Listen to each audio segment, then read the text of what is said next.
Hello everyone, triple a bright academy के YouTube channel पर आप सभी का स्वागत है। आज हम बहुत इंपॉर्टेंट वीकली करंट अफेयर्स करेंगे जो कि 19 से लेके 25 ऑफ मार्च 2023 के हैं।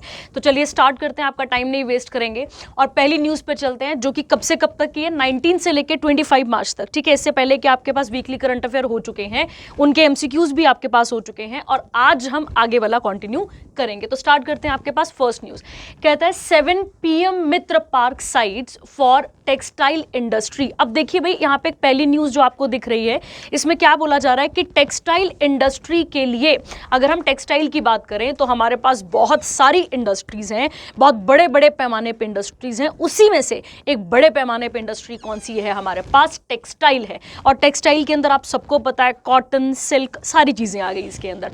अगर हम बात करते हैं इसके बारे में तो यहाँ पे एक स्कीम है। अब इस बात को भी समझेंगे हम और चीज़ों को देखेंगे डिटेल में। ठीक है, देखिए कैसे लिखा है, कहता है 7, ये तो हमें क्लियर हो गया कि 7 पार्क बनने वाले हैं, पर साथ में क्या लिखा गया है कि 7 PM मित्र पार्क। अब ये मित्र की फुल फॉर्म आपसे पूछी जा सकती है कि मित्र है क्या, इसको भी पढ़ेंगे अभी हम। और कहाँ खोले जा, किस चीज़ के लिए खोले जा रहे हैं भाई? टेक्सटाइल इंडस्ट्रीज के लिए ओपन किया जा रहा है। वो 7 जगहें जानना हमारे लिए बहुत बहुत ज़्यादा ज़रूरी है। कहता है गवर्नमेंट ऑफ इंडिया ने अनाउंस करा है the sites for setting up of 7। अब पीएम कौन है? तो भाई जो भी पीएम है, अपने पीएम नरेंद्र मोदी। और mega integrated textile region and apparel. तो मित्र की फुल फॉर्म क्या आ गई आपके पास यहाँ पे? मित्र की फुल फॉर्म आपके पास आ गई यहाँ पे mega integrated textile regions and apparel park for the textile industry. अब कहाँ कहाँ खुलने वाले हैं? ठीक है, तो आपको याद होगा, एक हम पढ़ते हैं जिस टाइम आप पॉलिटी पढ़ते हैं तो आप एक टर्म पढ़ते हैं वहाँ पे यूनिकैमरल पढ़ते हैं आप सभी यूनिकैमरल। फिर उसके साथ एक टर्म पढ़ते हैं आप बाईकैमरल। और बाईकैमरल कौन से राज्य होते हैं? जिनमें क्या होता है अपने पास, जिनमें 2 तरीके से क्या प्रोवाइड की जाती है। मतलब अगर हम बात करें, जिनके पास विधानसभा भी होती है और विधान परिषद भी होती है। आप सबको पता होगा विधान परिषद कितने राज्यों के पास है? तो वो है कितने, अभी तो 7 राज्यों के पास है। वो कौन कौन से है? ताज कुंभ, ऐसे याद करते हैं उसको, ताज कुंभ करके। ठीक है, या ताज कुंभ, जो भी आप जिस तरीके से आप याद करते हो। तो वहां से देखोगे तो थोड़ा थोड़ा तुम्हें हिंट मिल जाएगा कि तमिलनाडु है, तेलंगाना है। अब देखो TTGKM, ठीक है, मतलब कि यहाँ पे TT कौन आ गया अपने पास? यहाँ पे देखो तेलंगाना, सॉरी, तमिलनाडु, तेलंगाना, गुजरात, कर्नाटका, मध्य प्रदेश, उत्तर प्रदेश और महाराष्ट्र।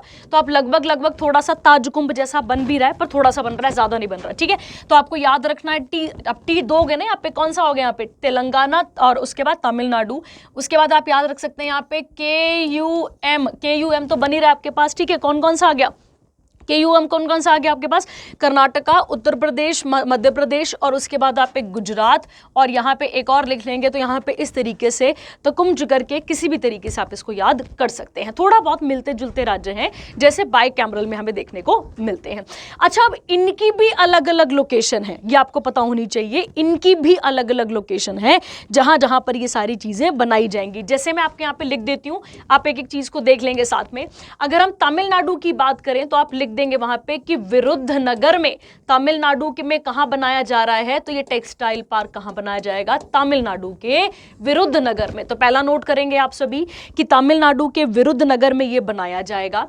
तेलंगाना की बात करें तो तेलंगाना में आप सबको पता होना चाहिए, रांगल एक जगह का नाम है। जब आप मेडिवल हिस्ट्री को पढ़ते हैं तो रांगल के बारे में आप पढ़ते हैं, अलाउद्दीन खिलजी रांगल गया था, कोहिनूर हीरा, ये सब आप पढ़ते हैं वहां पे। तो रांगल जो उस टाइम पे भी जगह थी, आज भी हमें देखने को मिलती है। तो तमिलनाडु में कहां बन रहा है? विरुद्धनगर में। और उसके बाद तेलंगाना में कहां बन रहा है? तो आपको याद रखना है तेलंगाना में कहां बनने जा रहा है? रांगल में बनने जा रहा है। उसके बाद अगर हम गुजरात की बात करें तो गुजरात में कहां बनने जा रहा है? नवसारी। गुजरात में कहां बनने जा रहा है? नवसारी में बनने जा रहा है। याद रखेंगे कहां बनने जा रहा है गुजरात में? तो गुजरात में नवसारी में बनने जा रहा है। उसके बाद कर्नाटका की बात करें तो कर्नाटका में कालाबुर्गी, BURGI, कालाबुर्गी में बनने जा रहा है। मध्य प्रदेश की अगर हम बात करें तो मध्य प्रदेश में धार एक जगह है, वहां बनेगा। उत्तर प्रदेश की बात करें तो उत्तर प्रदेश की राजधानी में यह बनेगा, और उत्तर प्रदेश की राजधानी है लखनऊ। उत्तर प्रदेश की राजधानी क्या है आपके पास यहाँ पे? लखनऊ, आपको याद रखना है। और महाराष्ट्र की बात करें तो महाराष्ट्र में अमरावती में यह बनने जा रहा है। ठीक है, तो आप देखेंगे कौन कौन सी जगहों पे कहां कहां बनने जा रहा है। लगभग ताजकुंभ जैसा दिखता है, ये हमें याद करने के लिए बच्चे, यहां तक कि आपको याद रहे। टी 2 बार है, एम 2 बार है। ठीक है, तो टी 2 बार है, एम 2 बार है। तेलंगाना, तमिलनाडु, महाराष्ट्र, मध्य प्रदेश। फिर उम्ब वाला तो आपको याद ही है, उम्ब वाला कौन कौन सा आ गया? उत्तर प्रदेश। उसके बाद कौन सा आ गया आपके पास? गुजरात, कर्नाटका, ये वाले इलाके आपको देखने को मिलते हैं। अभी मैंने आपको बताया तमिलनाडु में कहां बनने जा रहा है, तो तमिलनाडु में विरुद्धनगर में, तेलंगाना में रांगल में, गुजरात में नवसारी में, कर्नाटका के कालाबुर्गी में, मध्य प्रदेश में धार में, उत्तर प्रदेश लखनऊ में, और महाराष्ट्र में अमरावती में बनने जा रहा है। ठीक है, याद रखेंगे आप। अब देखेंगे इसके बारे में और डिटेल में कि क्या क्या चीजें हैं। तो आपको पहला पॉइंट क्या क्लियर हुआ कि हमारे देश में कितने पार्क बनने जा रहे हैं भाई? तो कितने बनने जा रहे हैं? 7 बनने जा रहे हैं। और किस स्कीम का नाम क्या चल रहा है? पीएम मित्र चल रहा है। मित्र की फुल फॉर्म क्या है? Mega integrated textile region and apparel. ये किसके लिए खोले जा रहे हैं? टेक्सटाइल इंडस्ट्री के लिए इन द स्टेट्स ऑफ, ये स्टेट्स आपको पता चल चुकी हैं। कहता है the execution of these parks will be overseen by the ministry of textile. Very important. कौन देखेगा ये सारा काम? तो ये सारा काम कौन देखेगी? टेक्सटाइल मिनिस्ट्री देखेगी। और टेक्सटाइल मिनिस्टर कौन है? आप सभी को अगर पता होगा तो उनका नाम है पीयूष गोयल। क्या नाम है उनका? पीयूष गोयल। ठीक है, पीयूष गोयल करेंगे। और इनका हेडक्वार्टर बोलने का मतलब है कहाँ सीट है? तो न्यू दिल्ली में। कहता है also a special purpose vehicle. अब मुझे ये बताइए पहले, स्पेशल पर्पस व्हीकल होता क्या है? ठीक है, अब मैं आपको समझा देती हूँ ताकि आपको ईजी रहे कि स्पेशल पर्पस व्हीकल क्या होते हैं। देखो बेटा, स्पेशल पर्पस व्हीकल एक्चुअली में एक छोटी मोटी, ऐसा समझ लो, कंपनी ही होती है। ये एक वो कंपनी होती है जो किसी स्पेशल चीज के लिए बनाई जाती है। फॉर एग्जाम्पल मैं आपको बताती हूँ, आज पार्क बनना है, उस पार्क के लिए जो स्पेशल एजेंसी काम करेगी, जो स्पेशल कंपनी काम करेगी, आप उसे क्या नाम दे देंगे? स्पेशल पर्पस व्हीकल नाम दे देंगे। Owned by the centre and state government in joint venture. क्या अकेले राज्य सरकारें बना रही हैं या अकेले केंद्र की सरकारें बना रही हैं? बिल्कुल नहीं, दोनों का हाथ है यहाँ पे, याद रखेंगे। And mode will be set for each park for the implementation of the project. ठीक है, तो अब ये बिल्कुल स्टार्ट कर दिया जाएगा। और इसका टारगेट है कि ये कब तक कंप्लीट होएगा अपने पास? तो 2026 और 2027 तक, मतलब अभी 2023 चल रहा है, चांसेस हैं कि 2026 से लेकर 27 तक ये बनकर तैयार हो भी जाएगा। कहता है द मिनिस्ट्री ऑफ टेक्सटाइल। अब मिनिस्ट्री ऑफ टेक्सटाइल कौन है यहाँ पे? Piyush Goyal will provide financial support भी दिया जाएगा in the form of development capital support. 500 crore rupees, 500 crore her park को दिया जाएगा under special purpose vehicle, under special purpose vehicle. तो आप सबको शायद आई थिंक पहली न्यूज का थोड़ा बहुत क्लियरिटी हुआ होगा कि पहली न्यूज क्या आती है आपके पास कि 7 PM मित्र क्या है? Mega integrated region textile region, mega integrated textile region and apparel. कहाँ खुलने वाला है भाई ये? तो बहुत सारे राज्य हैं। ताज, कुंभ करके याद कर सकते हैं आप, थोड़ा बहुत मिलता जुलता है उनसे। तो 2 बार टी है, 2 बार एम है, 2 बार टी है, 2 बार एम है, याद रखेंगे। और उसके बाद ये कब कंप्लीट कर दिए जाएंगे? तो 2026 और 27 पे पूरे चांसेस हैं कि ये कंप्लीट हो जाएंगे। पर आप सबको बताएं, इतने बड़े बड़े प्रोजेक्ट्स हैं, टाइम लगता है इन सब में। ठीक है, अच्छा अब मुझे ये बताइए, ऐसे बड़े बड़े मेगा टेक्सटाइल पार्क्स बनाकर हमारी गवर्नमेंट क्या करना चाहती है? इससे क्या होगा हमारे पास? तो आपको याद रखना है बच्चे, इससे अगर ऐसे बड़े बड़े पार्क बनेंगे तो ऑटोमेटिकली पार्क बनेंगे बोलने का मतलब है तो वहां पे सारी मशीनरी को सेटअप किया जाएगा, जो कपड़े बुनती है, जो कपड़े सिलती है, जो कपड़े की फिनिशिंग देती है, या फिर उसके बाद जो उसको ट्रांसपोर्ट किया जाता है, सारी चीजें एक ही जगह पे आ जाएंगी। जब सारी चीजें एक जगह पे आ जाएंगी तो हमारा जो खर्चा है, जो किस पे लगता है? ट्रांसपोर्टेशन पे, अदर चीजों पे, वो नहीं लगेगा। हम एक ही जगह पे एक ही जगह पर इन सारी चीजों को कर पाएंगे। सेकंड, आपको याद रखना है कि जब भी ऐसी कोई बड़ी मेगा पार्क बनते हैं तो ये एम्प्लॉयमेंट जनरेट करते हैं, और जब जब एम्प्लॉयमेंट जनरेट होती है तो हमारी इकोनॉमी पे भी बूस्ट आने के चांसेस बढ़ जाते हैं, और आप धीरे धीरे देखेंगे कि बाकी सारी चीज़ें भी यहाँ पर देखना शुरू हो जाती हैं। ठीक है, तो ये बात आपको बहुत क्लियर रखनी है, किसके बारे में, इन सारे राज्यों के बारे में भी, और मित्र का फुल फॉर्म आपको बहुत क्लियर होना चाहिए। ठीक है, तो आप याद रखेंगे, very very important current affair पहला वाला, जो कि आपके पेपर पॉइंट ऑफ व्यू से बिल्कुल क्वेश्चन बन सकता है। पेपर में आपके पास हिमाचल प्रदेश कुछ राज्य लिख देगा, आंध्र प्रदेश लिख देगा, तो आपको थोड़ा सा याद रखना है कि किन किन राज्यों में ये बनने जा रहा है, और अगर टू बी वेरी स्पेसिफिक तो उनमें से भी कौन कौन से एरियाज हैं तो वो आपको थोड़े थोड़े से क्लियर होने चाहिए। अगर हम और भी थोड़ी इसके बारे में बात करें तो इसमें इंक्यूबेशन सेंटर होंगे, ठीक है, बहुत सारी फैसिलिटीज दी जाएंगी, ट्रीटमेंट प्लांट बनेंगे प्रॉपर, बहुत सारी चीजें हैं जिससे रोजगार जनरेट होगा, ये बात आपको यहाँ पर याद रखनी है। तो ये थी आपके पास पहली न्यूज, जो कि पेपर पॉइंट ऑफ व्यू से बहुत बहुत इंपॉर्टेंट है हमारे लिए। ठीक है, चलिए अगली बात है, कहते हैं Kashi declared as first tourism and cultural capital of SCO। हम सभी SCO के बारे में जानते हैं। SCO का फुल फॉर्म क्या आता है हमारे पास, Shanghai cooperation organisation, Shanghai cooperation organisation. अब देखता है यहाँ पे काशी, काशी की अगर हम बात करें तो कहां पर आता है, ये हमारी holy city, that is Varanasi. ठीक है, क्या बोलते हैं हम यहाँ पर इसको, वाराणसी। ठीक है, आप सबको बताए कि Banaras is considered as the holy city. ठीक है, बहुत इंपॉर्टेंट होली सिटी है, अगर आप इस चीज को यहाँ पे देखेंगे, वाराणसी। ठीक है, अगर हम बात करें, अच्छा छोटी काशी किसे कहा जाता है, आप मुझे कमेंट सेक्शन पे बताएंगे, छोटी काशी किसे कहा जाता है, छोटी काशी किसे कहा जाता है, आप मुझे बताएंगे। ठीक है, देखिए, तो काशी जो है वो पहली टूरिज्म और कल्चरल कैपिटल बनी है शंघाई कोऑपरेशन ऑर्गेनाइजेशन की, और इनकी मीटिंग कहां पर हुई, काशी वाराणसी उत्तर प्रदेश में, काशी वाराणसी उत्तर प्रदेश में। पहले मैं आपसे इसके साथ 2-3 क्वेश्चन और पूछूं। आपको याद होगा उत्तर प्रदेश में ही एक एटॉमिक पावर प्लांट है, क्या नाम है उसका, नरोरा। क्या है उसका, नरोरा। तो कई बार पेपरों में क्वेश्चन आया है कि atomic power plant in Uttar Pradesh, तो आप क्या टिक करके आएंगे वहां पे, आप टिक करके आएंगे भाई नरोरा, क्या टिक करके आएंगे आप वहां पे, नरोरा। उत्तर प्रदेश की बात अगर हम उत्तर प्रदेश की बात करते हैं तो उत्तर प्रदेश में ही गोरखपुर है, आप सबको पता होगा गोरखपुर है, गोरखधाम भी कहते हैं, गोरखपुर है। और गोरखपुर की अगर हम बात करें तो ये सेकेंड लार्जेस्ट प्लेटफॉर्म है in the terms of railway station. पता है ना आप सभी को, मैंने आपको पिछले किसी करंट अफेयर में MCQs में ये बात आपको मैंने बताई भी थी कि अगर हम पहले की बात करें तो वो तो साउथ इंडिया कर्नाटका वाला बनने जा रहा है। ठीक है, उसके अलावा आपको यहाँ पे याद रखना है कि सेकंड कौन सा है, गोरखपुर वाला है। ठीक है, तो लार्जेस्ट, वर्ल्ड का सेकंड लार्जेस्ट प्लेटफॉर्म कौन सा है अपने पास, गोरखपुर उत्तर प्रदेश है। अच्छा, एक और क्वेश्चन मैं बताती हूँ आपको यहाँ से, आपने गोरखपुर पढ़ लिया, ये तो हो गया। अच्छा, गोरखपुर एक एटॉमिक पावर प्लांट भी है, आपको याद रखना है, गोरखपुर एक एटॉमिक पावर प्लांट भी है। कहां पर है, कहां टिक करेंगे, तो Gorakhpur atomic power plant Haryana में है, इसे भी नहीं भूलना है आपने। तो गोरखपुर एटॉमिक पावर प्लांट कहां पर है, हरियाणा में है, इसको भी आपको नहीं भूलना है। अच्छा, वापस आते हैं उत्तर प्रदेश पे। ठीक है, उत्तर प्रदेश की राजधानी क्या आती है अपने पास, लखनऊ, सबको पता है। क्या कहा जाता है इसे, सिटी ऑफ, क्या कहा जाता है लखनऊ को, सिटी ऑफ नवाब्स कहा जाता है। क्या कहते हैं इसको हम, सिटी ऑफ नवाब्स, आप याद रख सकते हैं इसको। ठीक है, अगला कबाब से नवाब आप याद कर सकते हैं, जोड़ के याद कर सकते हैं। ठीक है, चलिए आते हैं वापस। अगर हम शंघाई की बात करें, ठीक है, तो शंघाई की अगर हम बात करते हैं, देखो बेटा, एक तो सबसे पहले आपको याद रखना है शंघाई का फुल फॉर्म, जो कि यहाँ पे लिखा भी हुआ है, शंघाई कॉर्पोरेशन ऑर्गेनाइजेशन। हेडक्वार्टर की बात करें तो हेडक्वार्टर हमें कहाँ मिलते हैं इसके, हमें मिलते हैं कहाँ पे, बीजिंग, और बीजिंग कहां पर आता है, चाइना में।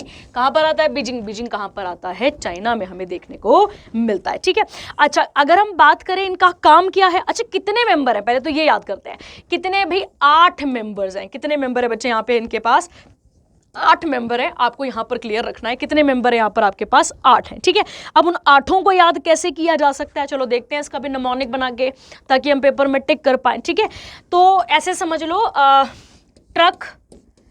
ट्रक पिक करने आया है, ट्रक क्या करने आया है, पिक करने आया है, कुछ भी सामान पिक करने आया, ऐसे याद रख सकते हो। ठीक है, टी से आएंगे पहले अगर हम पहले वाले टी से बात करें तो टी से हमारे पास क्या आता है, तजाकिस्तान। क्या आएगा टी से हमारे पास, तजाकिस्तान। तो आप कैसे याद रख सकते हैं शंघाई वाले मेंबर कंट्रीज को पहले, टी से तजाकिस्तान, आर से आपके पास आ जाएगा कौन सा वाला बच्चे, आर से आ जाएगा आपके पास रशिया, यू से अगर हम बात करें तो आ जाएगा आपके पास उज्बेकिस्तान, ये भी क्लियर हो गया, ठीक है। तो ट्रक पिक करने आया है, ट्रक पिक करने आया है। सी से आप क्या याद रखेंगे यहाँ पे, चाइना। इस बाद के से बात करें तो कजाकिस्तान, याद रखेंगे आप कजाकिस्तान। इसके बाद पी से बात करें तो पाकिस्तान, ठीक है। और पाकिस्तान की जब हम बात करते हैं, पाकिस्तान टर्म किसने दी थी, आपको याद रखना है, पाकिस्तान टर्म चौधरी, किसने दी थी, चौधरी रहमत अली ने, ठीक है। चौधरी रहमत अली ने कौन सी टर्म दी थी, पाकिस्तान तो नहीं दिया था उन्होंने, पाकिस्तान दिया था, पाकिस्तान दिया था, ठीक है। आई से आते हैं, आई से क्या आ गया, हमारा प्यारा भारत। और यहाँ पे क्या बचता है आपके पास, एक लास्ट के बचता है, इसमें आ जाएगा किर्गिस्तान। इसमें कौन सा आ जाएगा आपके पास, किर्गिस्तान, ठीक है। यहाँ पर आ जाएगा किर्गिस्तान, ठीक है। चलिए, तो क्या आप कैसे याद रख सकते हैं, शंघाई का हेडक्वार्टर कहाँ पर है, बीजिंग चाइना में। कितने मेंबर कंट्रीज हैं इसके पास, तो 8 हैं। और अगर हम 8 को याद करने का कोई नमोनिक बनाएं तो वो क्या बनता है, ट्रक पिक, क्या बनता है, ट्रक पिक। तो आप याद रख सकते हैं यहाँ से, ट्रक से कौन कौन से आ गए, Tajikistan, Russia, Uzbekistan, China, Kazakhstan. पिक से आपको याद रखना है पाकिस्तान, इंडिया और किर्गिस्तान, ठीक है। इस तरीके से आप यहाँ पर याद रख सकते हैं। और अगर हम बात करें यहाँ पे एक और पॉइंट की, तो एक और पॉइंट यहाँ पे क्या बनता है कि एक हमने एडिशनल चीज सीखी यहाँ पे कि अगर हम किसकी बात करते हैं, पाकिस्तान की, तो पाकिस्तान की जो है टर्म किसने दिया था, तो Pakistan term was coined bye, किसने कॉइन करा था ये टर्म कॉइन करा था चौधरी रहमत अली ने, ठीक है। चलिए, अगर हम बात करें बच्चे शंघाई कॉरपोरेशन की, तो ये किस किस चीज़ों के बारे में बात करता है, तो आपको याद रखना है, ये बात करता है economic, security, alliance, political activities, इन सब चीज़ों के बारे में बात करता है, ठीक है। देखो बच्चे, अब हम बाकी क्वेश्चन पे आते हैं। अब हमने एससीओ के बारे में देख लिया, अब हम मेन क्वेश्चन पे आते हैं कि काशी को ही क्यों चुना गया। वेरी इंपॉर्टेंट न्यूज यहाँ पे कि काशी को ही क्यों चुना गया। देखिए बच्चे, काशी अपने कल्चरल हेरिटेज के लिए जानी जाती है। तो हर साल जो एससीओ के प्रेसिडेंट हैं उन्होंने ये डिसाइड करा है कि हर साल हम एक एक करके उन सारी कल्चरल सिटीज़ को सेंटर बनाएंगे ताकि हम किसे प्रमोट कर सकें, हम इंडिया ही नहीं बाकी देशों की जितनी भी कल्चरल हेरिटेज सेंटर्स हैं उनको प्रमोट कर सकें। और ऐसा नहीं है कि काशी ही रहेगी परमानेंट, बिल्कुल नहीं। काशी के अलावा धीरे धीरे करके रोटेशनली, ठीक है, रोटेशनली इन 8 मेंबर्स में से किसी भी एक जगह पे, जैसे अभी इंडिया का क्या चूज कर लिया गया है, काशी, तो कल को पाकिस्तान की कोई कल्चरल हेरिटेज साइट को चूज कर लें, तो इस तरीके से चूज किया जा सकता है, ठीक है। और किस चीज को प्रमोट किया जाएगा इससे, उस सिटी की कल्चरल हेरिटेज को, उसकी विरासती तौर पर चीजों को प्रमोट करने की भी बात की गई है यहाँ पे, ठीक है। तो ये आपको बहुत क्लियर रखना है। अच्छा, एससीओ के जो अगर हम बात करें सेक्रेटरी जनरल कौन है, तो आपको याद रखना है, एक तो इनके चाइनीज नेम बड़े खतरनाक होते हैं, जैंग मिंग, क्या याद रखेंगे आप यहाँ पे, जैंग मिंग, ठीक है। तो आप ऐसे भी याद रख सकते हो, जैंग मिंग ट्रक लेकर आया, कहाँ लेके जाएगा, हाँ, जैंग मिंग ट्रक से पिक करने आया है, और पिक करके कहाँ लेके जाएगा, बीजिंग में, कहाँ लेके जाएगा, बीजिंग में। तो आप ऐसे याद भी कर सकते हो ताकि आपको याद रहे, ठीक है। तो एससीओ का फुल फॉर्म आएगा शंघाई कॉरपोरेशन ऑर्गेनाइजेशन। कौन सी सिटी चूज हुई है इंडिया की, तो काशी हुई है। काशी किस सिटी में आती है, वाराणसी में, जिसे हम बनारस भी कहते हैं। और कहाँ पर आएगा, ये उत्तर प्रदेश में हमें देखने को मिलती है। प्रेसिडेंट कौन है यहाँ पे, तो जैंग मिंग जो है वो ट्रक से पिक करने आए थे, क्या, ट्रक में सामान पिक करके ले गए, और कहां लेकर गए हैं, बीजिंग में। तो बीजिंग किसका हेडक्वार्टर आ गया आपके पास, एससीओ का हेडक्वार्टर आ गया बीजिंग, ठीक है। और ट्रक पिक से आपको ये स्टेट्स यहां पर याद रखनी है। कहता है बच्चे, देखो अब यहां पे अगला पॉइंट क्या लिखा है, यहां पे कहता है द नेक्स्ट मीटिंग जो एससीओ की होने वाली है, टूरिज्म एडमिन। अच्छा बेटा, एक और चीज, जब आप ऐसी कल्चरल सिटीज को मिलोगे, हेरिटेज को मिलोगे, तो ऑटोमेटिकली क्या डेवलप होगा, टूरिज्म। तो यहां पे टूरिज्म को भी प्रमोट करने की बात की जा रही है, ठीक है। तो head of tourism administration was scheduled to be in Kazakhstan in 2024। ये मैंने आपको अभी बता ही दिया कि ऐसा नहीं है कि एक ही सिटी को चूज करके रखेंगे, रोटेशनली हर सिटी को चूज यहां पर किया जाएगा, ठीक है। चलिए, तो ये थी वेरी इंपॉर्टेंट न्यूज सेकंड वाली, जो कि हमारे पास कंप्लीट हो जाती है। थर्ड पे आते हैं, थर्ड बात करते हैं। कहता है Times top 50 world's greatest place of 2023। अगर हम बात करें, इंडिया वैसे ही बहुत खूबसूरत है, डाइवर्स है इतना ज़्यादा नेचर में। अगर आप साउथ इंडिया देखें, नॉर्थ ईस्ट इंडिया देखें, वेस्ट इंडिया देखें, अपने पास नॉर्थ इंडिया देखें, सेंट्रल इंडिया भी बहुत सुंदर है, हर चीज़ बहुत सुंदर है इंडिया में। उसी के साथ साथ यहाँ पे कुछ इंपॉर्टेंट टॉप 50 जो हैं वो ग्रेटेस्ट, वर्ल्ड की ग्रेटेस्ट प्लेसेस को डिक्लेयर किया गया है। अब देखते हैं क्या क्या है।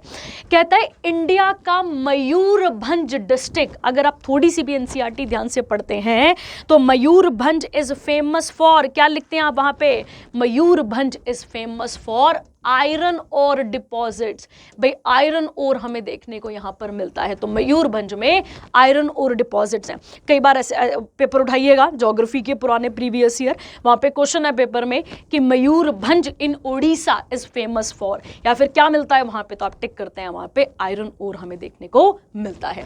कहता है ये उड़ीसा में है and the union territory of Ladakh. अब आप मुझे बताएंगे लद्दाख यूटी कब बना है हमारे पास, आर्टिकल नंबर 370 रिवोक हुआ, 2 नई यूटीज क्रिएट हुई थी, एक जम्मू कश्मीर, एक लद्दाख। आप मुझे बताएंगे इसके साथ ही, and took place in the Time magazine list of the world's greatest place of 2023। अब क्यों हुई है इसके बारे में भी बात करेंगे हम। और कहता है कि ये हाईलाइट करती हैं 50 एक्स्ट्रा ऑर्डिनरी जगहें जहां पर कुछ अलग ही चीजें हैं। कुछ अलग बोलने का मतलब हो गया, कोई ऐसी भी चीज हो सकती है जो एक्सटेंट हो रही हो, जो वहां देखने को मिल रही हो, कुछ एंडेंजर्ड चीजें वहां पर हो सकती हैं, कुछ भी प्रोवाइड वहां पे हो सकता है। तो कहता है अगर हम बात करें मयूरभंज और Ladakh have been selected for the rare tigers। अब यहाँ पे rare tigers कहाँ पर है भाई, मयूरभंज में। एंड एंशियंट टेम्पल्स भी हमें कहाँ मिलते हैं, मयूरभंज में। And adventures and Yeats respectively कहाँ पर है, हमें लद्दाख में देखने को मिलता है। कहता है Mayurbhanj is mentioned only place, जो पृथ्वी पे एकमात्र ऐसी स्टेट है, एक ऐसा स्पॉट है सॉरी, जहाँ पे रेयर ब्लैक टाइगर मिलता है। हमने रॉयल बंगाल टाइगर के बारे में सुना है, हमने येलो शेर देखे हैं। येलो बोलने का मतलब है उनकी स्ट्रिप्स येलो और ब्लैकिश थोड़ी सी होती हैं, पर यहाँ पे वो ब्लैक टाइगर्स हैं, वो हमें कहाँ देखने को मिलते हैं, मयूरभंज में देखने को मिलते हैं। अब ऐसे याद रखने के लिए देखो, काला शेर मिल रहा है, कोयला कैसा होता है, कोयले का रॉ फॉर्म क्या होता है, ऐसी स्लेटी कलर का ही होता है थोड़ा सा, ठीक है, काले जैसा ही होता है थोड़ा सा, तुम याद कर सकते हो यहाँ पे भी। उसके बाद है Similipal national park in Mayurbhanj is home to the 40 mammals including Asian elephants and Bengal tigers. ठीक है, तो सिंपलीपल नेशनल पार्क भी कहां पर आ जाएगा, कहां टिक करेंगे भाई आप, उड़ीसा में ही टिक करते हैं। कहता है in 2023 India designated as its first dark sky reserve in Hanle village about 168 miles south east of Ladakh capital Leh. तो ये पिक्चर उसी की है, तो आप देखेंगे तो कितना सुंदर लग रहा है ये व्यू सारा का सारा। ठीक है, हमें लगता है सब कुछ फॉरेन में ही बसा पड़ा है, पर अगर आप इंडिया को देखें तो इंडिया अपनी खूबसूरती के लिए बहुत तरीके से जाना जाता है। ठीक है, तो ये तो हो गए हमारे पास इन्फॉर्मेशन की इंडिया की कौन सी जगहें चूज हुई हैं। उसके अलावा थोड़े से और फैक्चुअल डेटा पे आते हैं। चलिए आइए उड़ीसा की बात करते हैं। तो उड़ीसा का पुराना नाम हमें क्या देखने को मिलता है भाई, उड़ीसा। कब ये नाम बदला गया, तो आपको याद रखना है 2011 में यहाँ पे ये बदला गया था। आप सबको पता होगा बंगाल, बिहार, उड़ीसा पहले कलेक्टिव इकट्ठा ही हुआ करता था, और इकट्ठा इसे हम बंगाल कह देते थे। पहले क्या हुआ करता था, ये सारा इलाका इकट्ठा ही हुआ करता था, तो हम इसे बंगाल कह दिया करते थे। अब समझिएगा उड़ीसा की जब हम बात करते हैं तो यहाँ पे क्वेश्चन आता है पेपर में, जहाँ पे बच्चे बहुत कंफ्यूज होते हैं। हाथी गुम्पा इंस्क्रिप्शन, हाथी गुम्पा इंस्क्रिप्शन, ये पेपर में क्वेश्चन है इस बरी का। हाथी गुम्पा इंस्क्रिप्शन भी कहाँ पर है भाई, उड़ीसा में ही है। एंशिएंट हिस्ट्री का क्वेश्चन है ये। हाथी गुम्पा इंस्क्रिप्शन भी कहाँ पर है आपके पास, उड़ीसा में ही देखने को मिलता है। और किस राजा का है, तो भाई खरावेला राजा। ठीक है, खरावेला, तो आप ऐसे याद रख सकते हो, हाथी वेला घूम रहा था कहाँ पे, उड़ीसा के जंगलों में। तो हाथी कहाँ वेला घूम रहा था, उड़ीसा के जंगलों में। तो हाथी गुम्पा इंस्क्रिप्शन कहाँ पर है, तो आप याद रखेंगे कहाँ पर है, उड़ीसा में है। किस राजा के बारे में बताता है, तो वो खरावेला, वेला राजा है, उसके बारे में हमें बताता है। उड़ीसा के बारे में अगर हम सेकंड इंपॉर्टेंट बात करें तो उड़ीसा में ही सबसे इंपॉर्टेंट डैम है इंडिया का, दैट इज हीराकुड डैम। कौन सा डैम है? हीराकुड। कौन सी रिवर पे आता है? तो आपको याद रखना है महानदी रिवर पर आता है। तो महानदी रिवर पर इंडिया का कौन सा एक लॉन्गेस्ट डैम आता है? तो आप क्या याद रखेंगे? वहां पे हीराकुड आता है। महानदी की बात करें तो महानदी के किनारे कौन सा शहर बसा हुआ है? तो आपको याद रखना है कटक बसा हुआ है। महानदी के किनारे कौन सा शहर बसा हुआ है? आपको क्लियर रखना है कटक इस नदी के किनारे सिचुएटेड है। अगली अगर हम बात करें Chilika lake, Chilika lake, Chilika lake कौन सी लेक है इंडिया की? फ्रेश वाटर है या ब्रैकिश वाटर है? ऑब्वियस है, कौन सी है अपने पास? ब्रैकिश वाटर लेक है। तो ब्रैकिश वाटर लेक भी हमें कहाँ मिलती है? हमारी भारत की एकमात्र, वैसे तो और भी हैं ब्रैकिश, पर अगर हम बड़े पैमाने पे देखें तो ब्रैकिश वाटर लेक हमें कहाँ मिलती है? ये हमें कहाँ मिलती है देखने के लिए? उड़ीसा में। ठीक है, ये बात आपको यहाँ पर क्लियर रखनी है। ठीक है, तो आ गया हमारे पास ये किसके बारे में? उड़ीसा के बारे में बेसिक फैक्ट जो आपको याद भी रखने, थोड़े चिलिका लेक की सारे क्वेश्चन पेपर में आते हैं। अच्छा, आपको याद होगा जगन्नाथपुरी रथ यात्रा होती है, वो भी कहाँ पर होती है? यहीं पर होती है। कलिंग, कलिंग किसका पुराना नाम है? तो वो भी वेरी गुड, आपको याद रखना है कलिंग किसका पुराना नाम है? कलिंग भी किसका पुराना नाम है भाई? उड़ीसा का नाम है। और कलिंगा स्टेडियम भी कहाँ पर हमें देखने को मिलता है? उड़ीसा में ही देखने को मिलता है। ठीक है, चलिए याद रखेंगे इनके बारे में। अब आते हैं थोड़ा सा लद्दाख के बारे में। ठीक है, तो लद्दाख आर्टिकल 370 रिवोक हुआ और 2019 में 2 यूटीज बनाई गई। कौन कौन सी थी वो 2 यूटीज? एक बनी जम्मू कश्मीर हमारे पास और एक कौन सी बनी थी हमारे पास? लद्दाख। तो ये आपको याद रखना है। लद्दाख से ही हमारी इंडस रिवर इंडिया में एंटर करती है। लद्दाख से ही हमारी कौन सी रिवर इंडिया में एंटर करती है? तो आपको याद रखना है इंडस रिवर यहीं से एंटर करती है। इंडस का वैदिक नाम क्या आ जाएगा भाई? इंडस का वैदिक नाम आ जाएगा सिंधु, और इसी सिंधु से हमारा नाम पड़ता है हिंदुस्तान और हिंदू, या फिर इस तरीके से कह लो इसी जगह से हमारा नाम पड़ता है, इसी जगह से हमें इसी नदी से हमें नाम यहां पर दिया जाता है। इंडस की बात करते हैं तो इसकी बड़ी फेमस लेफ्ट बैंक 5 ट्रिब्यूटरीज हैं। कौन सी हैं left bank 5 tributaries? Jhelum, Chenab, Ravi, Beas, Sutlej. सबने सुना इनके बारे में। कौन कौन सा है? रावी, ब्यास, सतलुज, झेलम आ गई आपके पास, और आ गई आपके पास चिनाब। ठीक है, याद रखेंगे आप, वेरी इंपॉर्टेंट। ये भी कहां से आ गया आपके पास? लद्दाख से देखने को क्वेश्चन ये मिल जाते हैं। ठीक है, चलिए आगे। ये हो गया आपके पास। तो अगर आपसे पूछा जाए कि जो टाइम्स की जो टॉप 50 वर्ल्ड की ग्रेटेस्ट प्लेसेस हैं, उसमें से अगर हमसे पूछा जाए कि हमारे इंडिया की कौन सी 2 जगहें चूज की गई है, तो आप क्या टिक करेंगे वहां पर? हम टिक करेंगे कौन कौन सा? एक हम टिक करेंगे उड़ीसा का मयूरभंज। किसके लिए जाना जाता है? मयूरभंज में कोयला नहीं, आयरन ओर मिलता है, थोड़ा स्लेटी से कलर का, और वहीं हमें रेयर टाइगर में मिलता है। ठीक है, ये हो गया अपने पास। सेकंड क्या देखा हम लोगों ने यहाँ पे? लद्दाख के बारे में भी, ये भी इंपॉर्टेंट होगी अपने पास। और लद्दाख की अगर हम बात करें तो यहाँ पे एक हानले विलेज है जहाँ पे डार्क स्काई रिजर्व हमें देखने को मिला है। ठीक है, चलिए, very important current affair, again important हो गया। और टाइम्स मैगजीन की अगर हम बात करें तो आप सबको पता होगा ये अमेरिकन न्यूज मैगजीन है। ठीक है, याद रखना है आपको। और न्यूयॉर्क सिटी से ये सारा काम करती है। और कब इसने पहली चीज कब इशू करी थी? तो 1923 में। कब इशू करी थी आपको याद रखना है? 1923 में। और अगर थोड़ा स्पेसिफिक पूछ लो तो 3 मार्च, अच्छा भी देखो याद रख सकते हो ना, 3-3-3 है ना, 3-3-3 करके याद कर सकते हो उसको। ठीक है, टाइम्स मैगजीन तो कहाँ की है ये? तो अमेरिकन बेस्ड मैगजीन है, आपको यहाँ पर क्लियर रखना है। ठीक है, चलिए अगले न्यूज़ पे आते हैं। कहता है vice president of Nepal. Question देखिए क्या है, कहता है राम शाया प्रसाद यादव। अब देखो इनके नाम हमारे जैसे मिलते जुलते हैं। ठीक है ना, आपको पता होगा कि इनके नाम जो है वो हमसे बिल्कुल मिलते जुलते हैं। क्यों मिलते जुलते हैं? क्योंकि हमारा ही पार्ट था ना पहले। ठीक है, हमारा ही पार्ट था, हमारा बोल लो या हम इनका पार्ट थे, ये थोड़ा गलत हो जाएगा। हम इनके पार्ट नहीं थे। ठीक है, चलिए। कहते हैं राम शाया Prasad Yadav the Janata Samajwadi party candidate and the former minister of forest and environment of Nepal, इन्होंने वाइस प्रेसिडेंट के इलेक्शन जीते हैं। कब? 17 मार्च 2023 को। कब के इलेक्शन जीते हैं इन्होंने? 17 मार्च। कब के? 17 मार्च 2023 के इन्होंने क्या जीते हैं यहाँ पे? इलेक्शंस को जीता है। आगे कहता है इसके बाद यहाँ पे कितने वोटों से? 303 to डायरेक्ट वोट से, और ये क्या बने हैं वहाँ के वाइस प्रेसिडेंट ऑफ नेपाल हमें देखने को मिलते हैं। कहते हैं रामशाया प्रसाद जो है वो 3rd वाइस प्रेसिडेंट बने हैं नेपाल के, first from the Madhes region bordering India.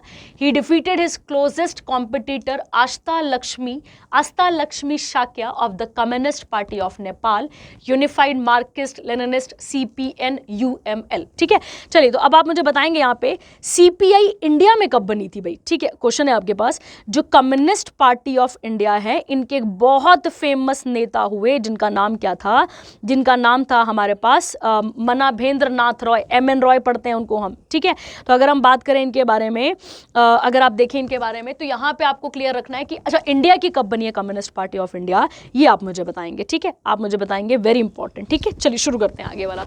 तो नेपाल की अगर हम बात करें, नेपाल के साथ हम हिस्ट्री में ट्रीटी पढ़ते हैं।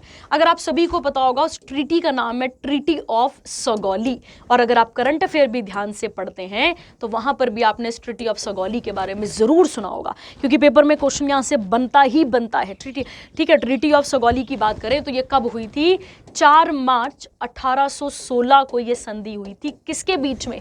इंडिया और नेपाल के बीच में। इंडिया कौन सा इंडिया उस समय पे? 1816 में हम आजाद थोड़ी हो गए, कौन है हमारे ऊपर? ब्रिटिशर्स है। तो ब्रिटिश इंडिया और नेपाल के बीच में हुई थी, जिस ट्रीटी का हवाला देकर आज भी वहां के जो PM ओली थे ना, पहले PM ओली, वो भी क्या बोलते रहते थे भाई बार बार कि ये हमारा है, गोरखपुर हमारा है, फलाना हमारा है, ढमकाना हमारा है, वो बोलते रहते थे यहाँ पे। तो वो सारी स्टेटमेंट यहाँ पर आपको याद रखनी है। ठीक है, अगर हम बात करें किसकी? नेपाल की, तो नेपाल की अगर हम बात करें कैपिटल क्या आती है?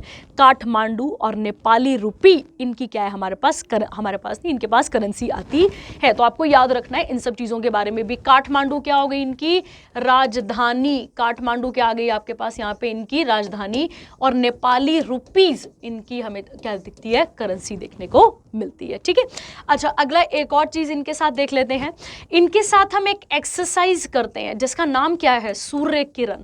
कौन सी एक्सरसाइज है ये? नेवी है, एयरफोर्स है या मिलिट्री है? तो आप याद रखेंगे कौन सी एक्सरसाइज है ये हमारे पास मिलिट्री एक्सरसाइज हमें देखने को मिलती है। ठीक है, चलिए वेरी इंपॉर्टेंट करंट अफेयर। और कौन बने हैं वहां पे? तो रामशाया प्रसाद यादव हमें देखने को मिलते हैं as a vice president of Nepal. ठीक है, और अगर आपसे पूछे प्राइम मिनिस्टर कौन है वहां पे, तो पुष्पा कुमार है उनका नाम, है ना, पुष्पा। वो वाला पुष्पा राज झुकेगा नहीं, वो वाला पुष्पा कुमार यहाँ पे हमें कौन देखने को मिलता है? प्रधानमंत्री ऑफ इस जगह के प्रधानमंत्री हमें देखने को मिलते हैं। आगे चलते हैं। इसके बाद ऑर्डिनेंस फैक्ट्री डे 2023 मार्च 18 को ऑब्जर्व किया गया। ठीक है, क्या है ये ऑर्डिनेंस डे? इसके बारे में भी बात करेंगे, क्यों इतना इंपॉर्टेंट है हमारे लिए, इसके बारे में भी हम यहाँ पर बात करेंगे। ठीक है, ऐसा ऑर्डिनेंस की अगर हम बात करें, ऑर्डिनेंस क्या होता है? ऑर्डिनेंस है, ऑर्डिनेंस नहीं है, ऑर्डिनेंस डे। ऑर्डिनेंस फैक्ट्री की अगर हम बात करें तो इसे हर साल कब मनाया जाता है? 18 मार्च को बनाया जाता है। आपको पता होगा हथियार बनते हैं, गोले बारूद बनते हैं, किसके लिए? भारत के लिए। ठीक है, भारत को उड़ाने के लिए नहीं, भारत के लिए बनाए जाते हैं, याद रखेंगे। ठीक है, जो आर्मी में इन सब जगहों पे क्या किए जाते हैं? प्रोवाइड किए जाते हैं, उसी के बारे में बात हो रही है। इस दिन को अगर हम बात करें, हर साल 18 तारीख को मनाया जाता है। क्यों? क्योंकि इसका पहला ऑर्डिनेंस फैक्ट्री कहाँ बना था? कोसीपुर, कैलकाटा में। और अगर आप इसको देखें तो आज भी ये कहाँ पर है? ऑर्डिनेंस वाला जो है वो कहाँ पर है? वेस्ट बंगाल में। 1801 honour the contribution of Indian ordnance factories, ताकि हम इंडिया की जो डिफेंस कैपेबिलिटीज हैं उन्हें बढ़ा सकें। कहता है ये जो डे है इस की अगर हम बात करें, इसे कौन मनाता है? मिनिस्ट्री ऑफ डिफेंस मनाती है। ठीक है, मतलब मिनिस्ट्री ऑफ डिफेंस के अंदर ये दिन हमारे पास आता है। ठीक है, ये आपको पहले क्लियर हो गया। अब इसके बारे में बात करते हैं यहाँ पे। ठीक है, अच्छा मिनिस्ट्री ऑफ डिफेंस किसके पास है? सबको पता है, राजनाथ सिंह जी के पास है। ठीक है, तो राजनाथ सिंह आपको यहाँ पर क्लियर रखने हैं। अब देखिए बच्चे, यहाँ पे क्वेश्चन एक और, ऑर्डिनेंस की जब आप बात करते हैं तो ऑर्डिनेंस जो है वो अभी नहीं बनाए, वो जब अंग्रेज भारत में थे और अंग्रेजों ने अपनी राजधानी किसे बनाया हुआ था? बंगाल को बनाया हुआ था, तब से उनके पास थी। तब उन्होंने यहाँ पे बहुत सारी छोटे पैमाने पे और फिर बड़े पैमाने पे फैक्ट्रीज को सेटअप करा अपनी सहूलियत के लिए। पर जब हम 1947 में आज़ाद होते हैं तो हम इन सारी फैक्ट्रीज को अपने तरीके से अरेंज करते हैं, अपने तरीके तरीके से उन चीज़ों को हम लेकर आते हैं। इस दिन की अगर हम बात करें तो इस दिन हर जगह पे क्या किया जाता है, यहाँ पे स्पेशली उस दिन हथियारों को दिखाया जाता है, उनका एग्जीबिशन लगता है, ठीक है, पूरा का पूरा परेड होती है और ऑर्डिनेंस मतलब इस फैक्ट्री को और कैसे बढ़ाया जा सकता है, इन सब चीज़ों के बारे में बातें उस दिन की जाती हैं। अब अगर हम बात करते हैं किसके बारे में बेटा, बंगाल के बारे में, वेस्ट बंगाल के बारे में। देखो फैक्चुअल डेटा देखते हैं। वेस्ट बंगाल की अगर हम बात करें तो आप सबको याद रहेगा कि वेस्ट बंगाल मतलब पहले इसकी राजधानी क्या थी, हमारे पास कैलकटा हुआ करती थी, और कैलकटा से दिल्ली राजधानी गई थी हमारी। कब लेकर गए थे भाई, 1911 में। कब बोला था, कब अनाउंस कर दिया गया था कि राजधानी को कलकत्ता से दिल्ली लेके जाया जाएगा, वो कब किया गया था, 1911 में। अगर हम कैलकटा की बात करें, वहाँ पे एक बहुत फेमस किला है जिसका नाम है फोर्ट विलियम, जिसकी स्थापना की गई थी 1700 के आसपास। कब की गई थी, 1700 के आसपास, और इस समय औरंगजेब जिंदा था क्योंकि औरंगजेब की डेथ होनी थी 1707 में। अगला एक क्वेश्चन देखते हैं, कैलकटा कौन सी रिवर के किनारे सिचुएटेड है? तो कैलकटा कौन सी रिवर के किनारे सिचुएटेड है, हुगली। कौन सी रिवर के किनारे सिचुएटेड है, हुगली। अच्छा, आप मुझे कमेंट सेक्शन पे बताएंगे हुगली ट्रिब्यूटरी है गंगा की या डिस्ट्रीब्यूटरी है? क्वेश्चन है आपके पास कि हुगली जो है वो ट्रिब्यूटरी है। ट्रिब्यूटरी क्या होती है, जो उसको मेन रिवर को ज्वाइन करती है, और डिस्ट्रीब्यूटरी कौन होती है, जो उससे अलग होती है। तो आप मुझे बताएंगे ये ट्रिब्यूटरी है या डिस्ट्रीब्यूटरी है, ये आप मुझे बताएंगे, ठीक है। चलिए, होगी अगेन इंपॉर्टेंट न्यूज़। और पहला वाला कहाँ बना था, तो कोसीपुरे। अच्छा, एक और मैं आपको बताती हूँ, ये पोरे जो भी इन्होंने जगह बनाई है ना, तो वो कहाँ पर है, ज़्यादा करके वेस्ट बंगाल में। तुक्का भी मारोगे तो भी लग जाएगा थोड़ा सा यहाँ पे, ठीक है। चलिए आगे, अगला आता है अपने पास ग्लोबल मिलेट्स श्री अन्न कॉन्फ्रेंस हुई है कहाँ पे, 2023 में, और कहाँ हुई है, ये नई दिल्ली में हुई है। अच्छा, आप मुझे बताइए अनाज कैसे डिफाइन करते हैं, मिलेट हम किसे कहते हैं? पहले तो मिलेट होते क्या है, हम मिलेट अगर हम मिलेट की कैटेगरी में डालें किसी चीज़ को, तो मिलेट की कैटेगरी में हम किस किस चीज़ को डालेंगे? आपने सुना होगा ज्वार, मोटा अनाज कहा जाता है मिलेट को। क्या कहा जाता है मिलेट को? मोटा अनाज। जैसे कि आ जाएगा आपके पास ज्वार, ठीक है। फिर आप देखते हैं बाजरा, सुना है इसके बारे में, बाजरा, ठीक है। रागी, कुट्टू का आटा सुना होगा आपने, व्रत में भी खाया जाता है, ठीक है। कुट्टू, ये सब चीजें आती हैं किसके अंदर, मोटे अनाज के अंदर काउंट की जाती हैं। चलिए इसके बारे में बात करते हैं। देखिए क्या लिखा है, कहता है अब ये ग्लोबल मिलेट है, वेरी इंपॉर्टेंट होगी, ग्लोबल है ये, ठीक है, सिंगल नहीं है, ग्लोबल है। अगर आप देखें तो ये पूरा का पूरा एग्जीबिशन एक मेला जैसा बना था। उस मेले में मिलेट्स की क्या इंपॉर्टेंस है हमारी डे टू डे लाइफ में, किस तरीके से वो पोषण का काम कर सकते हैं हमारी बॉडी के लिए, क्योंकि जब कोविड आया तो हमने देखा कि हमारी इम्यूनिटी बहुत वीक है कंपैरेटिवली, और कुछ लोगों की तो बहुत अच्छी थी, पर अगर हम बात करें कि इम्यूनिटी बहुत कमजोर देखी गई, तो यहाँ पे उसके बारे में बात की गई है। देखिए क्या लिखा है, अगर हम बात करें यहाँ पे तो ग्लोबल मिलेट मतलब श्री अन्न की बात की गई है। कॉन्फ्रेंस हुई है 2023 में, जिसको पीएम नरेंद्र मोदी ने इनॉग्रेट करा है। कहाँ पे? इंडियन एग्रीकल्चर रिसर्च कैंपस के इंस्टीट्यूट कैंपस के अंदर, जो कि कहाँ पर है, पूसा न्यू दिल्ली में। और to promote millets export from India and give producer access to the market, ताकि मिलेट्स की प्रोडक्शन को बढ़ाया जाए। और जो मिलेट्स की, जैसे मान लो कि जहां पर थोड़ा पानी कम है, उन जगहों पे मिलेट्स ज्यादा करके लगाए जाते हैं, और इनको धीरे धीरे करके एक्सेस टू मार्केट तक पहुंचाया जाए। अगर हम इंडियन मिलेट्स की अगर हम बात करें तो इसे श्री अन्न कहा गया है in the international market, very important term. अगर इस कॉन्फ्रेंस की बात करें तो ये agriculture and food product export development authority ने ऑर्गेनाइज करा था, और the ministry of commerce and industry, ministry of commerce and industry कौन है भी, किसके पास है ये मिनिस्ट्री भी, तो ये मिनिस्ट्री भी पीयूष गोयल के पास है। आपने टेक्सटाइल वाली भी इनके पास ही पढ़ी, और ये वाली भी किसके पास है, इन्हीं के पास है। और क्यों किया जा रहा है ये सब कुछ मैं आपको बता चुकी हूं अभी, क्यों किया जा रहा है, ताकि किसको प्रमोट किया जा सके, मिलेट्स को क्या किया जा सके, प्रमोट किया जा सके, क्योंकि मोटे अनाज हैं ये, ठीक है। और मोटे अनाज को एज आप थोड़ा सा सब्स्टिट्यूट करके बाकी अनाज की जगह भी यूज कर सकते हो, ठीक है। तो अगेन ये भी बहुत इंपॉर्टेंट था आपके लिए, ठीक है, अगर हम बात करें इसके बारे में भी, ठीक है। अगली न्यूज कहता है water stress to hit India's food production by 2050, GCEW report. अब ध्यान से सुनिएगा, यहाँ पे बात किसकी चल रही है भाई, वाटर क्राइसिस की बात होने जा रही है। आप देखिए, आज भी आपने एक वाटर क्राइसिस कहाँ सुना होगा, केरला में, एक वाटर क्राइसिस मुंबई में सुना होगा आपने। तो वाटर क्राइसिस जो है या फिर वाटर जो स्ट्रेस है, ठीक है, ये आने वाले टाइम पर हमारे लिए बहुत बड़ी प्रॉब्लम बनने जा रहा है। आज ऐसी बहुत सारी हिंदुस्तान में नदियां हैं जो लुप्त हो चुकी हैं, जो कभी ना कभी भर पानी आती थी, भर फ्लो किया करती थी, आज वो खत्म होने की कगार पे हमें देखने को मिलती हैं। तो क्या कहता है, as per the global commission on economics of water report the what why and how the world water crisis, global commission of the economics of water phase 1 review and findings. तो अब यहाँ पे एक रिव्यू आया है, देखते हैं। Food supply जो इंडिया में और जो पूरे वर्ल्ड में है वो कितना परसेंट डाउन चली जाएगी, 6% बाय 2050। और किस कारण हो जाएगा ये सब कुछ, वाटर क्राइसिस और हीट स्ट्रेस। आप देख ही रहे हैं कि क्लाइमेट कितना इंपॉर्टेंट रोल प्ले कर रहा है। हमारे पास इतनी अच्छी सर्दियां प्रॉपर हुआ करती थी, सब कुछ था यहाँ पे प्रॉपर, अब वो नहीं रहा बिल्कुल भी। अब सब कुछ अपने अकॉर्डिंग चल रहा है क्योंकि हमने अर्थ के बजट को खराब करके रखा हुआ है, ठीक है, ये याद रखना है आपको। Under this scenario China is at the top where food supply would be reduced by, आप देखिए कितना घट जाएगी। ये तो पहले भी बड़े वो याद है ना, कोविड के टाइम पर क्या क्या खा लेते थे, तो पता नहीं, अब इनकी तो टेंशन ही रहती है। And followed by South America by 19.4%। उसके बाद GCEW is convened by the government of Netherland and facilitated by the organisation for economic cooperation and development की बात हुई है। तो इससे फूड सिक्योरिटी भी क्या करेगी, यहाँ पर अफेक्ट करेगी कितने लोगों को, 72 से 81 करोड़ लोगों को, ठीक है, जो कि वाटर इनसिक्योरिटी से जूझेंगे बाद में।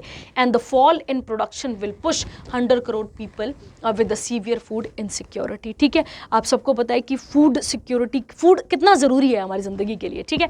जब आप देखते हैं, मतलब खाना बहुत इंपॉर्टेंट है, पर अगर हम बात करें, अगर पानी ही अच्छा नहीं होगा, पानी ही नहीं होगा, तो फसलें भी कभी नहीं देखने को मिलेंगी। चाहे हम कितना भी ड्राई फार्मिंग का कंसेप्ट ले आए, हर चीज़ लेकर आ जाए, बट फिर भी कुछ फसलों के लिए तो पानी की आवश्यकता बहुत ही ज़्यादा ज़रूरी है, ठीक है। तो अगेन वेरी इंपॉर्टेंट न्यूज़ हमारे लिए। अगला, new AIS app for tax payers, ठीक है। अब ये क्या है, इसके बारे में भी बात कर लेते हैं, ठीक है। ये क्या है, कहाँ बनाई गई है और क्यों इसको लाया गया है, इसके बारे में यहाँ पर हम बात कर लेते हैं, ठीक है। चलिए बात करते हैं इसके बारे में। कहता है एक AIS, अब ये AIS क्या है, एनुअल इंफॉर्मेशन सिस्टम, एक फ्री मोबाइल एप्लीकेशन है जो आपको जितने भी आप टैक्स, मतलब आपका डाटा, आपका सिक्योरिटीज़, आपकी हर चीज़, कितना अकाउंट खाता, जो भी आपको टैक्स से रिलेटेड डाटा जानना है वो आपको फुल प्रोवाइड करेगा। कौन, एनुअल इंफॉर्मेशन सिस्टम। ये एक ऐप है जो आपको मिल जाएगी और ये ऐप आपको क्लियरली सारी चीज़ों के बारे में अब आपको बता पाएगी अगर आप टैक्स पेयर हैं तो। कहता है इसके बाद with the launch of the app, जो टैक्स पेयर हैं वो अपनी फुल डिटेल, टैक्सेस को, TDS, उसके अलावा जैसे भी आप चेक करना चाहें आप इसको आराम से चेक यहाँ पर कर सकते हैं, ठीक है। तो एक छोटी सी न्यूज़ थी, वैसे इंपॉर्टेंट है ही है। आगे देखते हैं इसके बाद, टेनिस BNP परिवास ओपन 2023, इसके बारे में अब यहाँ पर हम बात करना शुरू करेंगे। चलिए नेक्स्ट न्यूज़ देखेंगे इसके बाद हमारे पास, टेनिस BNP परिबास ओपन 2023। अब इस न्यूज़ को देखेंगे हम डिटेल में कि क्या इसमें चीज़ें हैं हमारे पास, ठीक है। देखिए इससे पहले जो आपके पास न्यूज़ थी वो आप कवर कर चुके हैं, जिसमें आप लोग क्या पढ़ चुके हैं, ये ग्लोबल मिलेट वाला जो है वो सारा का सारा कंप्लीट हो चुका है। अब हम आगे बढ़ते हैं इसके बाद। नेक्स्ट आती है यहाँ पर हमारे पास यहाँ पे BNP की न्यूज़, ठीक है, देखते हैं इसके बारे में भी। देखिए कहता है कार्लोस एल्कराज ऑफ स्पेन। अच्छा, स्पेन की बात करते हैं तो स्पेन की कैपिटल क्या आती है हमारे पास, आपको याद रखना है मैड्रिड, ठीक है, कैपिटल है। और करेंसी हमारे पास क्या चलती है यहाँ पे, यूरो। कौन सी करेंसी आती है यहाँ पे, स्पेन की, सॉरी, तो आप क्या टिक करेंगे वहाँ पे, यूरो। अच्छा, आप सभी को पता होगा स्पेन से आयरलैंड ने क्या कॉपी करा था, तो स्पेन से आयरलैंड ने DPSP को कॉपी करा था। और हमने कहाँ से कॉपी कर रखा है, तो आप सबको पता होगा हमने आयरलैंड से कॉपी किया हुआ है, ठीक है। चलिए देखते हैं। कहता है कैलरोस एल्कराज ऑफ स्पेन डिफीटेड, अब इन्होंने किसे हराया है, तो आपको याद रखना है डेनिल मेडवेदेव को of Russia to win the men's single title at BNP Paribas open, जिसे और किस नाम से जाना जाता है, Indian Wells master held in Indian Wells California.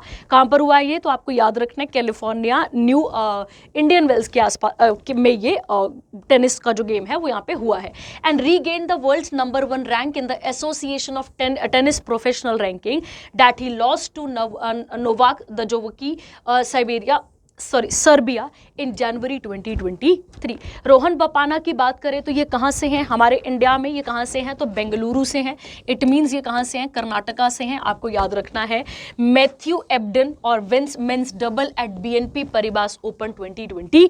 43-year-old Rohan Bopanna of India and Matthew Ebden जो कि 35 साल के हैं of Australia defeated world number 1 Wesley Koolhof of the Netherlands. अब ये जिसको हराया है ये आप साथ साथ में देख लेंगे, बड़ी इंपॉर्टेंट, उतना इंपॉर्टेंट तो नहीं है हमारे लिए, ठीक है, बट फिर भी एक इंपॉर्टेंट न्यूज़ है जो आप इसके साथ साथ यहाँ पे कर लेंगे, ठीक है। चलिए अगली वाली पे आते हैं। इसके बाद सऊदी अरेबियन ग्रैंड प्रिक्स 2023, अगर हम इसके बारे में बात करते हैं, देखिए आप सबको पता है कि रेसिंग कितना बड़ा एक पैशन माना जाता है, इंडिया में नहीं, इंडिया के बाहर भी। तो कहता है red bulls Sergio Perez Mexican racing driver, इनको कौन सा क्या मिला यहाँ पे, तो one the formula 1 Saudi telecommunication company. Saudi Arabian grand prix कहाँ पर हुआ था, तो आपको याद रखना है जिद्दाह क्रॉनिकी सर्किट, जिद्दाह सऊदी अरेबिया में। रेड बुल की अगर हम बात करें तो max Verstappen Dutch finished in second place. तो अब ये भी उतना इंपॉर्टेंट है पर आप पढ़ लेंगे इसको साथ साथ में, तो इंपॉर्टेंट है आपके लिए ये भी, ठीक है। अगली उसके बाद आता है आपके पास इंटरनेशनल डे ऑफ हैप्पीनेस। मार्च 2020 को हम ये डे यहाँ पर सेलिब्रेट करते हैं, ठीक है। चलिए देखते हैं इसके बारे में कि क्या होता है ये डे, ठीक है, क्यों इंपॉर्टेंट है हमारे लिए।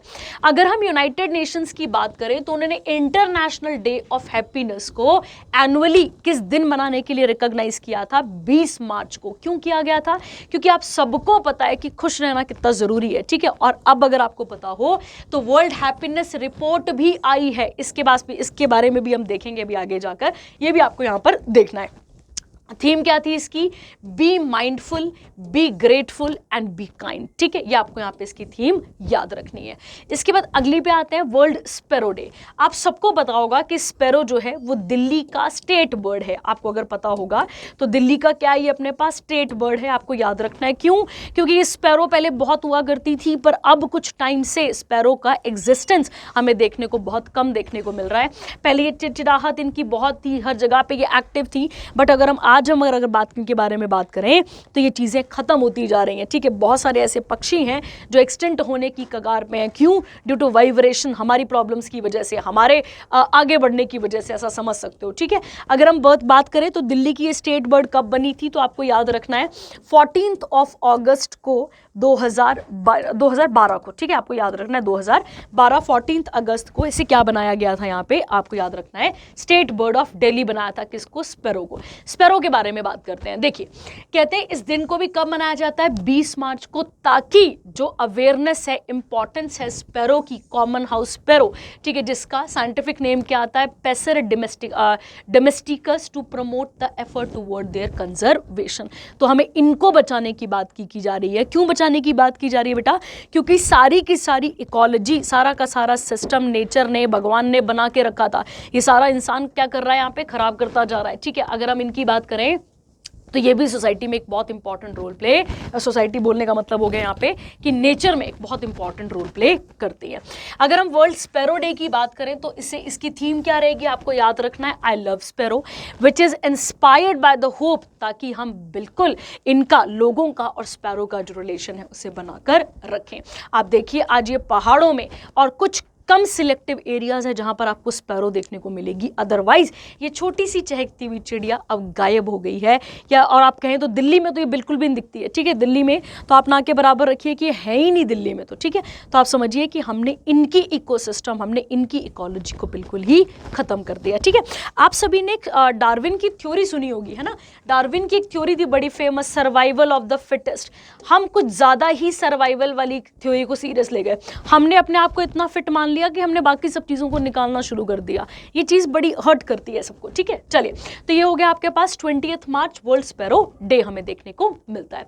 अब आता है बच्चे एक और इंपॉर्टेंट न्यूज़ जिसका नाम है city finance ranking 2022 portal goes live. अब समझिएगा, देखिए नाम आपको यहीं से क्लियर रखना है कि सिटी को रैंकिंग की बात की जा रही है, ठीक है। और कब की रैंकिंग है ये, 2022 की रैंकिंग हमें देखने को मिलती है। इसके बारे में बात करते हैं। देखिए कहता है द मिनिस्ट्री ऑफ हाउसिंग और अर्बन अफेयर, इन्होंने एक पोर्टल बनाया है। अब आप याद रखेंगे यहाँ पे कि अच्छा पहले तो ये क्वेश्चन देख लो, यहाँ पे मिनिस्ट्री ऑफ हाउसिंग और अर्बन अफेयर किसके पास है, तो आप सबको इनका नाम पता होगा, हरदीप सिंह पुरी, सुना है ना इनका नाम सभी ने, हरदीप सिंह पुरी के पास है, ठीक है, बहुत एबल व्यक्ति हैं, इस फील्ड के हैं, ठीक है। कहता है हैज मेड द पोर्टल, जिसका नाम है सिटी फाइनेंस रैंकिंग 2022। अब ये लिंक भी आपको दे रखा है, वो वेबसाइट का नाम आपको दे रखा है, live on March 20 2023 to evaluate, recognise किया जाएगा किसको, अर्बन लोकल बॉडीज को, किसको किया जाएगा यहाँ पे, किसको रिकॉग्नाइज, किसको इवैल्यूएट किया जाएगा, जितनी भी अर्बन लोकल बॉडीज हैं। अब ध्यान देंगे, जब भी लोकल बॉडीज आए, मैं पेन चेंज करती हूँ एक बार, जब भी हमारे पास ये वर्ड लोकल बॉडीज आता है, जब भी आप लोकल बॉडीज की बात करते हैं, हमारे दिमाग में दो पिक्चर छप जानी चाहिए, एक कहाँ पे अर्बन एरिया पे, एक कहाँ पे रूरल एरिया पे। जो अर्बन पे बनेगी उसे म्युनिसिपल कॉरपोरेशन कहा जाता है, जो रूरल में बनेगी मैं और आप उसे पंचायत के नाम से जानते हैं। किस नाम से जानते हैं, पंचायत के नाम से जानते हैं, आपको याद रखना है। जब हम म्युनिसिपल कॉरपोरेशन और अर्बन की बात करते हैं तो हम आर्टिकल नंबर 74 को ध्यान पे रखते हुए चलते हैं, और शेड्यूल नंबर कौन सा आता है, तो शेड्यूल नंबर अर्बन एरिया वाला कौन सा है, 12th है। और अगर हम पंचायतों वाले की बात करें तो कौन सा आता है हमारे पास यहाँ पे, 73rd अमेंडमेंट, और कौन सा वाला है ये, 11th शेड्यूल हमें देखने को मिलता है हमारे कॉन्स्टिट्यूशन के अंदर। अच्छा, एक और चीज, फादर ऑफ लोकल बॉडीज या फिर लोकल सेल्फ गवर्नमेंट किसे कहा जाता है, तो आप सभी ने उनका नाम सुना होगा, लॉर्ड रिपन। आज हम एक पेपर सॉल्व कर रहे थे, वहां पे भी ये सेम क्वेश्चन था आपके पास कि आप देखेंगे कि father of local self government किसे कहा जाता है, तो आप टिक करेंगे यहाँ पे लॉर्ड रिपन को, ठीक है। और पहली म्युनिसिपैलिटी कहाँ बनी थी, तो पहली म्युनिसिपैलिटी कहाँ बनी थी भाई, मद्रास में। और एग्जामिनर थोड़ा चेंज कर दे तो वहां पे लिख देगा चेन्नई, तो पहली म्युनिसिपैलिटी कहाँ बनी थी, तो आपको याद रखना है चेन्नई में बनी थी, ठीक है। Very important, again very important current affair, आपको याद रखना है इसके बारे में भी, ठीक है। अब चलते हैं करंट अफेयर पे पूरी की पूरी बात करते हैं। देखिए क्या कहता है यहाँ पे, कहता है रिवॉर्ड दिया जाएगा अर्बन लोकल बॉडीज को इंडिया के अंदर उनकी क्वालिटी के बेसिस पे, जैसे उनकी अभी की फाइनेंशियल हेल्थ क्या है and improvement over the time, क्या आपकी फाइनेंशियल परफॉर्मेंस में, फॉर एग्जांपल XYZ कोई सिटी है, क्या उसकी फाइनेंशियल जो उसकी परफॉर्मेंस है, क्या वो आज तक ठीक हुई है या नहीं ठीक हुई है, इन सब चीज़ों के बारे में भी यहाँ पर बात की जाएगी। कहता है the portal will enable the ULB मतलब अर्बन लोकल गवर्नमेंट्स या bodies across India to participate, ताकि वो रैंक कर सके डिजिटली 100% पेपरलेस प्रोसेस। अगर हम इसकी बात करें, देखिए क्या कहता है, कहता है in accordance with the guidelines the participating ULBs under the portal will be evaluated on 15 indicators. कितने इंडिकेटर्स हैं, 15 हैं। अगर उसमें भी देखें तो क्या है, पहला फाइनेंशियल असेसमेंट है, 3 उसमें से इंपॉर्टेंट है, जिसमें रिसोर्सेज मोबिलाइजेशन है, एक्सपेंडिचर परफॉर्मेंस है और फिस्कल गवर्नेंस हमें देखने को मिलती है। इन शॉर्ट, अगर मान लीजिए कि अर्बन एरियाज की फाइनेंशियल कंडीशन अच्छी होगी तो वहां पे रिसोर्सेज भी अच्छे होंगे, वहां पे इंफ्रास्ट्रक्चर भी कल को लाया जाएगा, चाहे फिर वो सोशल लेवल पे हो, चाहे वो इकोनॉमिक पे हो, चाहे किसी भी मैटर पे हो, उन सब चीजों को ठीक किया जाएगा, ठीक है। वेरी इंपॉर्टेंट, अगेन ये करंट अफेयर हमारे लिए, ठीक है। तो रैंकिंग किसने पब्लिश करी है, ये बात आपको याद रखनी है, और किसने पब्लिश करी है, तो ministry of housing and urban affair, इन्होंने यहां पर इसको इंट्रोड्यूस करा है, ठीक है। चलिए, Bangladesh, very important current affair अगला वाला हमारे पास, बांग्लादेश के साथ हम देखेंगे। अभी हमने नेपाल देखा था कि नेपाल के वाइस प्रेसिडेंट की नियुक्ति की गई है, अब हम यहाँ पे अगला देखने जा रहे हैं बांग्लादेश के साथ। देखिए कहता है कि हम बांग्लादेश को, अच्छा देखिए, बांग्लादेश हमारे कंपैरेटिव, अगर हम देखें हमारे कंपैरेटिव, थोड़ा सा फिस्कल डेफिशिएंट कंट्री है, मतलब जिसके पास वित्तीय सहायता इतनी ज़्यादा नहीं है, वित्तीय सहायता इनके पास क्या है, कम है। इनके बारे में बात करते हैं। देखिए क्या कहता है, कहता है first cross border energy pipeline बनने जा रहा है, किस किस कंट्रीज के बीच में, तो इंडिया और बांग्लादेश के बीच में बनने जा रहा है। कहता है हमारे प्रधानमंत्री जो कि नरेंद्र मोदी जी हैं, बांग्लादेश की PM जिनका नाम है शेख हसीना, इन दोनों ने वर्चुअली मतलब होता है जब आप ऑनलाइन तरीके से करते हैं, virtually 131.5 kilometre long India Bangladesh friendship pipeline को खोला है, और ये इंडिया और बांग्लादेश के लिए मतलब इस तरीके से खुलने वाली फर्स्ट क्रॉस बॉर्डर पाइपलाइन हमें देखने को मिलती है। अगर हम इस क्रॉस बॉर्डर पाइपलाइन की बात करें तो ये सिलीगुड़ी वेस्ट बंगाल को, या फिर नुमालीगढ़ एक आ जाएगा रिफाइनरी वहां पे लिखा हुआ है, to India to Parbatipur in Dinajpur district of Bangladesh को कनेक्ट करेगा। ठीक है, अच्छा क्यों है, क्या प्रॉब्लम थी ऐसी, इस सब के बारे में बात करते हैं। देखिए, मैंने आपको कहा कि बांग्लादेश जो है वो एनर्जी डेफिशिएंट कंट्री है। ठीक है, आपको याद रखना है कि वो एनर्जी की बेसिस पे डेफिशिएंट कंट्री है, तो वो इंडिया से डीजल मंगवाता है, इंडिया से वो डीजल लेता है। अगर हम बात करें, जो हम डीजल भेजते हैं वो किस रास्ते से जाता होगा, वो ट्रेन के माध्यम से जाता होगा, और ट्रेन के माध्यम से वो बहुत महंगा पड़ता है। इसीलिए एक ऐसी पाइपलाइन बनाने की तैयारी की जा रही है जिससे कि वहां पे जो सामान है जो यहां से वहां ट्रेन के माध्यम से जाता है, जिसका कॉस्ट भारी पड़ता है, जिसकी बहुत सारी चीजें भारी पड़ती हैं, उस कॉस्ट को कम किया जा सके। ठीक है, वेरी इंपॉर्टेंट। कहता है अगर इस पाइपलाइन की बात करें तो ये केवल टोटल कितना है, 131 है, उसमें से 5 किलोमीटर केवल इंडिया को कवर कर रहा है, बाकी 125 ये किसकी टेरिटरी के अंदर आता है, तो ये बांग्लादेश की टेरिटरी के अंदर आता है। तो again very important current affair आपको याद रखना है। ठीक है, चलिए अब इसके साथ थोड़े से और बेसिक पॉइंट देखते हैं और देखते हैं कि क्या क्या चीज़ें इसके साथ हमारे पास लगती हैं। अगर हम बांग्लादेश के साथ बात करें तो हमारी एक एक्सरसाइज है यहाँ पे जिसका नाम क्या है, संप्रीति। कौन सी एक्सरसाइज है यहाँ पे, बांग्लादेश और इंडिया के बीच में कौन सी एक्सरसाइज होती है, तो आपको याद रखना है संप्रीति एक्सरसाइज। और ये कौन सी एक्सरसाइज है, मिलिट्री एक्सरसाइज है। कौन सी एक्सरसाइज है बच्चे, आपको याद रखना है, मिलिट्री एक्सरसाइज हमें देखने को मिलती है। बांग्लादेश और इंडिया जो है वो बॉर्डर शेयर करते हैं कितना, 4096.7 किलोमीटर, और हम सबसे लंबा, सबसे लॉन्गेस्ट बॉर्डर किसके साथ शेयर करते हैं, तो आपको याद रखना है हम सबसे लॉन्गेस्ट बॉर्डर शेयर करते हैं बांग्लादेश के साथ। ये बात आपको यहां पर क्लियर रखनी है। बांग्लादेश जो है वो हमारे किन किन राज्यों के साथ अपना बॉर्डर शेयर करता है, इसको भी देखेंगे हम।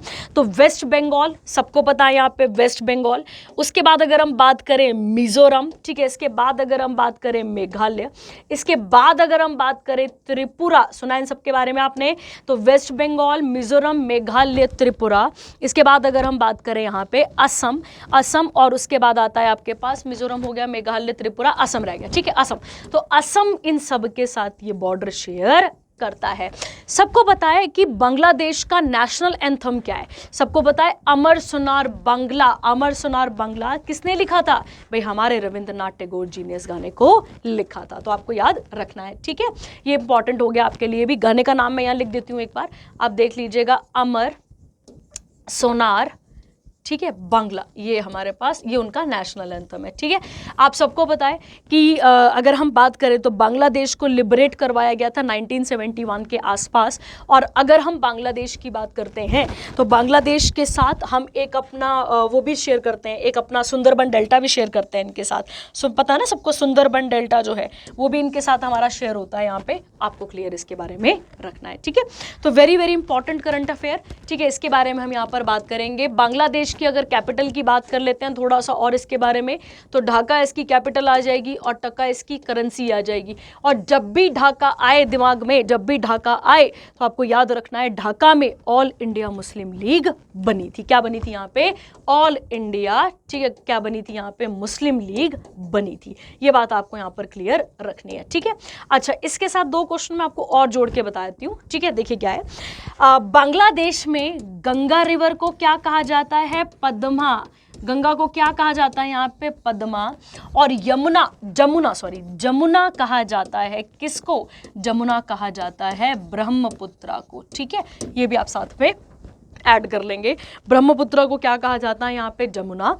और अगर हम बात करें गंगा को क्या कहा जाता है यहाँ पे, तो गंगा को कहा जाता है यहाँ पे पद्मा। ठीक है, चलिए वेरी इंपॉर्टेंट। आगे बात करते हैं इसके बारे में। आइए, कहता है L20 मीटिंग इन अमृतसर, क्या आता है यहाँ पे, पंजाब में। ठीक है, बात करते हैं। जब भी हमारे पास अमृतसर आता है तो अमृतसर से आपको याद रखना है स्वर्ण मंदिर, सबको पता है इसके बारे में भी। और अगर हम बात करें अमृतसर के बारे में तो ट्रीटी ऑफ अमृतसर आप सभी को पता होगी। ठीक है, ट्रीटी ऑफ अमृतसर जो हुई थी महाराजा रंजीत सिंह के साथ, ये आपको क्लियर रखनी है। और इसके अलावा अमृतसर जब भी हम बात करते हैं, जलियांवाला बाग कांड हमारी आंखों के सामने ये दिन बिल्कुल ही हमें देखने को मिलता है। ठीक है, चलिए देखते हैं इसके बारे में भी। अब ये क्या है, न्यूज़ कैसे है, इसको देखते हैं। कहता है the labour 20 engagement group of the G20। आप सबको पता है G20 की अध्यक्षता कौन संभाल रहा है इस बार, भारत। और भारत के विभिन्न क्षेत्रों में इसकी मीटिंग पूरी की पूरी चलती रही है। तो ग्रुप 20 की जो मीटिंग है, जो मतलब जो ग्रुप 20 की के अंदर जो लेबर 20 वाली मीटिंग है, इसके अंदर आप सबको पता है कि ये कहां पर होने वाली हो गई है अब तो, खैर अमृतसर पंजाब में। आपको पता होगा कि पंजाब में उस समय पे एक डिमांड चल रही थी, पंजाब में बड़ा आक्रोश था खालिस्तान का। तो सबसे पूछा जा रहा था कि क्या हाँ पंजाब में अब ये हो पाएगी या फिर पंजाब से इसको शिफ्ट करना पड़ जाएगा, कहीं ऐसा तो नहीं है कि पंजाब से कहीं और रख दें, इसको किसी और सिटी में रख दें। क्यों? क्योंकि यहाँ पे परेशानियां चल रही थी उस समय पे। एक रेबेल ग्रुप कह लो, ऐसा आप लोग कह सकते हैं, ग्रुप है जो उस समय कुछ और डिमांड कर रहे थे। तो इस चीज़ से बड़ी ज़्यादा हमें परेशानियां थी। तो कहता है the 2 joint statements are joint statement on universalisation. अब यहाँ पे 2 चीज़ों के बारे में बात हुई है, एक तो universalization of social security and the joint statement on women and future of work. तो एक तो यूनिवर्सलाइजेशन मतलब चीज़ों को क्या करना है, यूनिवर्सलाइज करना है, इसकी बात हो गई है। और दूसरी बात यहाँ पे किसके बारे में की गई है, women and the future of work. India की अगर हम बात करें तो आपको पता ही है हम G20 की अध्यक्षता संभाल रहे हैं। Bharatiya Mazdoor Sangh, India's largest trade union, has been appointed chair to host L20। Hiranmay Pandya is the chairman of L20 in 2023 और इंडिया जो है वो इसकी पूरी की पूरी अध्यक्षता को संभाल रहा है। कहता है थीम क्या थी G20 प्रेसिडेंसी की, तो वासुदेवाय कुटुंबकम। ठीक है, आपको याद रखना है वासुदेवाय कुटुंबकम, आपको यहाँ पर इसके बारे में याद रखना है। तो इतना सा क्वेश्चन आ सकता है कि लेबर 20 की जो G20 के अंदर मीटिंग हो रही है वो कहाँ पर हुई है, तो आपको याद रखना है अमृतसर पंजाब में। और पंजाब की बात करते हैं तो लैंड ऑफ कितनी रिवर्स है भाई यहाँ पे, लैंड ऑफ 5 रिवर्स है। ठीक है, सबको पता है झेलम, चिनाब, रावी, ब्यास, सतलुज। झेलम, चिनाब, रावी, ब्यास और सतलुज हमें देखने को मिलती है। ठीक है, तो वेरी इंपॉर्टेंट ये भी हमारे लिए, ये भी यहाँ पर कंप्लीट आपके पास हो जाता है। अगला बढ़ते हैं। कहता है संगीत कला निधि अवार्ड 2023, इसके बारे में अब यहाँ पर हम बात करते हैं। इसके बारे में देखिए क्या क्या लिखा हुआ है। कहता है Bombay Jayashri Padma Shri awardee and the Carnatic vocalist, इनको सिलेक्ट किया गया है संगीत कला निधि अवार्ड 2023 के लिए and highest accolade in the field of Carnatic music of the music academy award. तो म्यूजिक एकेडमी अवार्ड ने अपने अवार्ड्स को बांटा है। ठीक है, आपको याद रखना है। और इसके अंदर किस किस को मिला है, तो बॉम्बे की जयश्री को हमें देखने के लिए मिलता है। कहता है Vasantha Lakshmi Narasimha Acharya, a well known highly respected performer है, टीचर हैं, कोरियोग्राफर हैं, किसकी, भरतनाट्यम की। और आपको पता होगा कि भरतनाट्यम इज द ओल्डेस्ट, सबको पता होगा, oldest classical dance of India. ठीक है, oldest classical dance of India. और इसकी थीम क्या है, आपको याद रखना है। भरतनाट्यम की थीम क्या है, भरतनाट्यम की थीम है महाभारत। ठीक है, महाभारत और रामायण। ठीक है, ये इसकी थीम है, आपको याद इसके बारे में रखना है। ठीक है, तो भारतनाट्यम, महाभारत, इस तरीके से आप यहाँ पर याद रख सकते हैं। उसके बाद Kuchipudi style of Indian classical dance has been selected for the Nritya Kala Nidhi award 2023। कितने हमारे पास क्लासिकल डांसेस हैं, तो आप सबको पता होगा 8 है। मणिपुरी मणिपुर में, ठीक है, सितरिया आ जाएगा असम में। उसके बाद इस तरीके से और भी है, मोहिनीअट्टम, ठीक है, कुचिपुड़ी हो गया आंध्र प्रदेश वाला। तो ये सारे के सारे आपको इंपॉर्टेंट देखने को मिलते हैं। कहता है कार्नेटिक सिंगर की बात करें तो आता है यहाँ पे Palkulangara, Ambika Devi of Kerala and mridangam vidwan KS Kalidas, a student of vidwan Palani M Subramania Pillai will receive the 2020 Sangeet कला आचार्य अवार्ड। तो आपको याद रखना है आचार्य का अवार्ड किसको मिल रहा है, यहाँ पे म्यूजिक ऑफ अकेडमी अवार्ड किसको मिल रहा है यहाँ पे, और नृत्य कला निधि अवार्ड किसको मिल रहा है। अगर हम बात करें the musicologist award will be conferred on the Arimalam S Padmanabhan who has been doing research in classical music, dance, theatre, folk music और क्लासिकल तमिल लिटरेचर को। अगर आप साउथ इंडिया की कभी डायनेस्टीज़ को पढ़ते हैं तो आप वहाँ बार बार पढ़ते हैं कि जितने भी वहाँ के राजे थे उनका बहुत बहुत कॉन्ट्रीब्यूशन है, कहाँ पे, उनका बहुत कॉन्ट्रीब्यूशन है इन सब लिटरेचर पे। और आज हम देखें तो कल्चर जो है वो इनका इतना अच्छे तरीके से डिपिक्ट किया जाता है। आगे देखते हैं अगली न्यूज़ के बारे में। ठीक है, आप सबको पता है तीर कमान के बारे में, है ना। देखिए, Asia cup 2023 archery stage 1 world ranking tournament के बारे में हम यहाँ पर बात करने जा रहे हैं। तो कहता है इंडियन आर्कर टीम ने कितने मेडल जीते हैं भाई, तो 10 मेडल जीते हैं, जिसमें से 5 गोल्ड हैं, 4 सिल्वर है, 9 हो गए, एक आ गया ब्रॉन्ज आपके पास। और किस में जीता है, तो एशिया कप आर्करी की स्टेज 1 में, जो कि कहाँ पर हुआ है, ताइवान चाइनीज ताइपेई में यह हमें देखने को मिलता है। और आपको पता होगा ताइपेई में एक व्यक्ति की डेथ हुई है, हमारी हिस्ट्री के अंदर किसकी डेथ हुई थी, तो हमें सबको पता है नेताजी सुभाष चंद्र बोस की डेथ वहां पर देखने को मिलती है। कहता है India secured gold medal in the men's recurve and compound women's compound recurve men's team compound women's team event. ठीक है, तो ऐसा नहीं है कि एक सिंगल फील्ड में अवार्ड मिल रहा है यहाँ पे, तो यहाँ पे अलग अलग फील्ड में सबको अवार्ड देखने को मिलता है। और आप फोटो में देख ही पा रहे हैं कि सबने किस तरीके से गोल्ड मेडल और भारत का झंडा अपने पास रखा हुआ है। ठीक है, तो ये भी हो गया इंपॉर्टेंट आपके पास चाइनीज ताइपेई में। ठीक है, अगला कहता है book a matter of the heart education in India. अब इस बुक के बारे में हम बात करते हैं। देखिए क्या लिखा है, a matter of the heart. ठीक है, अगर हम बात करें एजुकेशन इन इंडिया, कहता है अनुराग बिहार जो कि CEO हैं अजीम प्रेम जी फाउंडेशन के, इसके बारे में आप मुझे कमेंट बताएंगे इनका क्या काम है, कौन है ये Azim Premji. Has authored a new book title matter of a heart education in India, a travel book है, chronicles experiences of Anurag Behar at work at the Azim Premji foundation, और उनके सारे कॉलम्स के बारे में हमें ये बताती है। अनुराग बिहार की बात करें तो ये एजुकेशनिस्ट हैं और सोशल सेक्टर लीडर भी हमें देखने को मिलते हैं। ठीक है, तो ये होगी एक और करंट अफेयर, इसमें नाम और बुक का नाम आपके लिए पढ़ना ज़्यादा ज़रूरी है। ठीक है, अगला अगली बहुत बहुत इंपॉर्टेंट किताब हम देखें यहाँ पे, तो बुक छत्रपति शिवाजी महाराज। बुक का नाम ही क्या है आपके पास, छत्रपति शिवाजी महाराज। और जब भी हम छत्रपति शिवाजी को बात करते हैं तो हम मराठेस के बारे में पढ़ते हैं, और मराठाओं को पढ़ने के आप मतलब ऐसा कह सकते हो कि अगर हम बात करें मराठास जो थे, मराठाओं की शुरुआत या नींव कौन रखते हैं, तो वो रखते हैं छत्रपति शिवाजी महाराज। कौन रखते हैं यहाँ पे, छत्रपति शिवाजी महाराज, आपको याद रखना है। ठीक है, इनके पिताजी का नाम क्या था, तो आपको याद रखना है शाहजी भोसले। ठीक है, और शाहजी भोसले बीजापुर अहमदनगर, अगर आप एंशिएंट और मेडिवल ध्यान से पढ़ते हैं तो वहां पर आपने नाम सुने होंगे मेडिवल में, कि अगर हम बात करें किसके बारे में, शाहजी भोसले जो थे वो अहमदनगर और बीजापुर की आर्मी में सर्व किया करते थे, तो उनके पास थे, उनके यहाँ पे काम किया करते थे ये। तो छत्रपति शिवाजी महाराज की अगर हम बात करें, उनकी माता जी का नाम था जीजाबाई। इनकी माता जी का नाम क्या था, तो आपको याद रखना है जीजाबाई। और रामदास की अगर हम बात करें, रामदास कौन हुए, रामदास इनके गुरु यहाँ पर कंसीडर किए जाते हैं। ठीक है, पॉलिटिकल गुरु कौन थे इनके, रामदास देखने को मिलते हैं। ठीक है, इंपॉर्टेंट हो गया हमारे लिए, इंपॉर्टेंट करंट अफेयर है ये भी। कहता है श्रीमंत कोकेते अ पॉपुलर मराठी और ऑथर और हिस्टोरियन है। इनकी पहली बुक है अंग्रेजी भाषा में जिसका नाम क्या है, छत्रपति महाराज, छत्रपति शिवाजी महाराज।